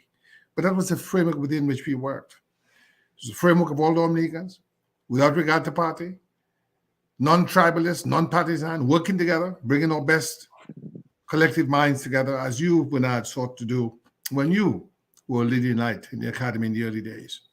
And so I want to say one thing, and that is, we know that to create all of the opportunities that you've talked about, Bernard, that Lennox has talked about, that Mr. G has talked about, that Thomson has talked about, requires an enabling environment. What constitutes an enabling environment? Well, I want to take a quote from a research paper I've been working on as I've struggled with some of the issues of value engineering that you spoke to, that Lennox spoke to, about honesty is the best policy, making hay while the sun shines, understanding the fourth industrial revolution and being ready for it. And I quote, an enabling environment means restoring people to control over their own destiny by putting them in control of the institutional framework and decision-making processes that affect their own lives. Let me repeat this because it's very important, because it's going to be what will be the deliverable from this evening's meeting of the minds. What is an enabling environment? Restoring people, an enabling environment is created when you restore to people the ability to control their own destiny by putting them in control of the institutional framework and decision-making processes that affect their own lives. Do we have that in Dominica? We don't. And that is why every effort we made for the past 20 years, Bernard, Lennox, failed, because you had a one-man show. You had a gentleman who came in who was an autocrat, who destroyed the professional civil service, who destroyed our adherence to the Vienna Convention on the appointment of diplomats by giving diplomatic passports to mafiosi and banditti, who destroyed the Office of the Director of Public Prosecution by weaponizing the Office of Public Prosecution to indict the entire opposition for trying to overthrow the government with a sound truck. So Dr. Fontaine is on the run. Dr. Sam Christian for trying to burn the parliament for something he said 2 years prior. That if you criticize, you're an enemy of the state. That unless you're part of the big red machine and you have a red hat, a red shirt, a red shoe, blowing a red horn, playing the fool, you're not part of the train, the gravy train. So in that environment, you cannot see innovation. In that environment, you cannot see excellence. In that environment, you cannot see productivity. In that environment, you cannot see democracy, because decision-making has been placed in the hands of one man. And by the way, let's stop this fiction of Labour Party. The Labour Party died after Rosie and Pierre Charles died and has been replaced by a clique of self-serving men and women whose only philosophy is the rapid acquisition of material wealth. Ask any member of the so-called Labour Party, when was their last convention? When was their constitution revised, amended, or otherwise adopted? What is the philosophy? They cannot answer any of those questions. So you do not have a political party, because a political party has to have certain structures and has to have chapters, and you have meetings, and you have minutes of meetings, and you have resolutions by Robert's Rules of Order adopted based on majority and all of those things. That sort of structure, which would enable people to control the institutions that allow them to make for better living, have no longer, over the past 20 years, found traction in our society. We have one-manism. We have a clique which operates in the darkness, where things are decided in the darkness. And then all of a sudden, on the Syrian debacle, the Syrian scandal, when Dominica's government, in the midst of the war against the genocidal war against the Ukrainian people, chose to ally itself with Syria, primarily for the sale of passports, the prime minister, who, as our brother Hurtault wisely said, can associate himself with the distribution of a tablet. When it's delivered, to whom it's delivered, are they a member of the big red machine? All of a sudden has no idea of what's being done by his UN ambassador. And so, folks, Brother Linton used the vernacular. It's called French Creole. He said, "Nous n'y pour remove, go wash la wila or shimela." Remove. What he means to say, for those who are not so familiar with the Patois language, is to remove the big stone, the big boulder in the road. And that bold of friends will make mincemeat, will eviscerate, will decimate anything any honest Dominican tries to do. You cannot operate in a system of great opacity where there's no transparency, where there's no accountability. You cannot operate democracy in the darkness, which is what we have now. Tonight, Mr. Linton addressed the nation. He's leader of the lawful opposition. He tried to use the taxpayer-funded national radio station and was denied. They gave him all sort of bamboozling excuses and prevented him from using that which is paid for by the citizens of Dominica. And so, gentlemen, we may have the best intentions, but the time draweth nigh. Therefore, I'm calling for all the resistance forces, the parliamentary opposition, the patriots at home and abroad, the Freedom Party, NJAM, the manufacturers, the nurses, the bus drivers, to meet in popular Congress. And with that popular Congress, to declare a provisional government to run our country, to prepare for that transition. Because we cannot wait to say when they arrest Emmanuel Nanton or when they arrest Skerritt or when something happens that's calamitous, we then run around like chickens without a head. The old Boy Scout motto was always be prepared. And so we want to get into the business of talking to each other, of holding hands, of sitting in conference, putting together a charter, passing resolutions, doing those things that allows us. It's like you're going to play World Cup soccer. You don't get together on the morning of the game. If you're going to play a game of cricket, you've got to practice. We have to practice building or rebuilding those sort of civic structures of collaboration, of cooperation, of coordination that will allow for success. So we do not have to fall victim to what Brother Ito said. Brother Ito meant no ill will. He just gave a diagnosis that Dominicans, we are individually brilliant, but collectively mediocre.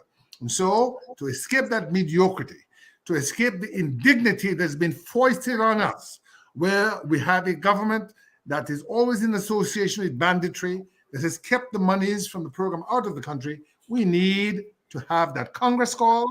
We can talk about the economic programs we will put in place. We will talk about agriculture, marine sciences, all of those good things. IT, for instance, the fourth industrial revolution, and a government in transition, a government that is provisional, that will be ready and waiting to then assume the reins of a responsible Dominican citizenry at home and abroad, working together without regard to partisanship, because we see where it has led us. Tribalism, colorism, and that sort of mindless, dictatorial, anti-democratic one-partyism has decimated our country's constitution. It has eviscerated our laws. It has weaponized the police force against the citizens. It has destroyed the public service in the professional context. And we need then to create an enabling environment, and that is how we do it. So I want to thank you for the opportunity. I believe until we can get this Congress going of all Dominicans to put together that provisional government, we will continue to go down into that abyss that's been prepared for us, courtesy of Roosevelt, Skerritt, and his friends over there in the Syrian desert. Yeah, and thanks a lot for that, Gabriel. Very well said. I mean, you know, I'm actually delighted that we were able to get together here tonight. I mean, it's like, I like the word together, and I like the word unity, and I like the word consolidating, because it seems to me that that is what we have to do at this point. You have to organize, you have to plan, you have to inform, you have to educate, but you have to consolidate, you have to unify. People have to get together, because if we are all of one mindset to move our country forward, to move our people forward, and there is absolutely no reason why every Dominican cannot have wealth. Why not? There's only, 70,000 people on the island, another 100,000 or so outside. There's absolutely, that small island can generate enough wealth for everybody on the island. Nobody should be poor on Dominica. That is my thinking. And if we do this well, if it is well done by a group of people who are really concerned and who are really talented and who can do it, the people have the skills. They will step up. And when you put that yardstick there to measure the success, you will be able to see it.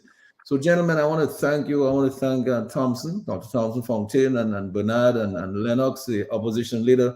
Thank you for your inspiring address to the nation this afternoon.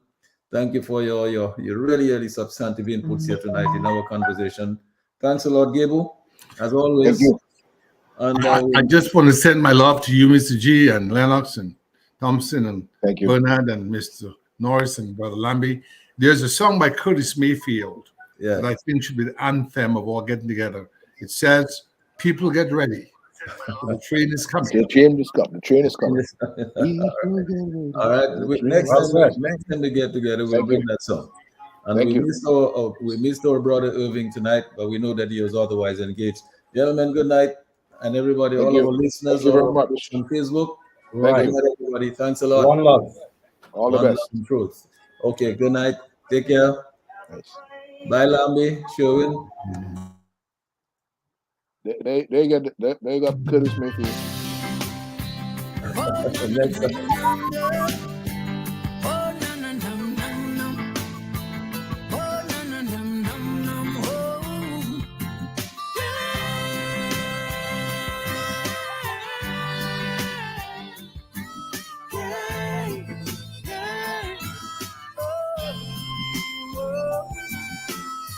Looking out my window, and I'm a thinking of tomorrow, and I'm a wondering what the future will be.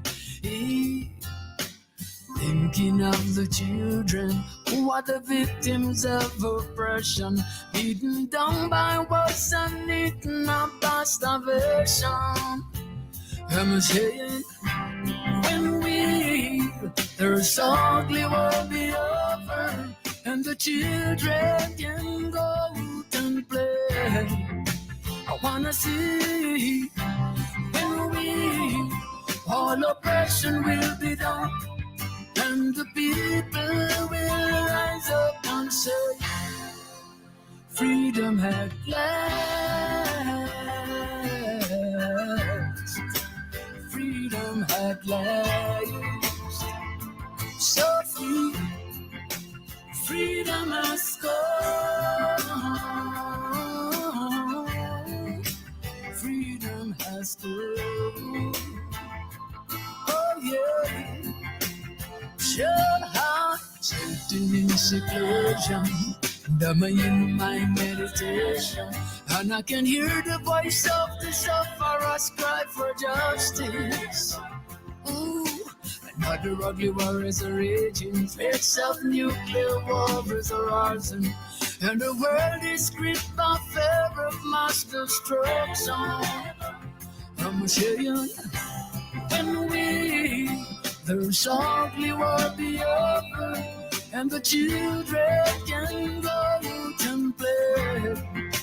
I wanna see when all oppression will be down, and the people will rise up and say, freedom at last, freedom at last, so free, freedom has come,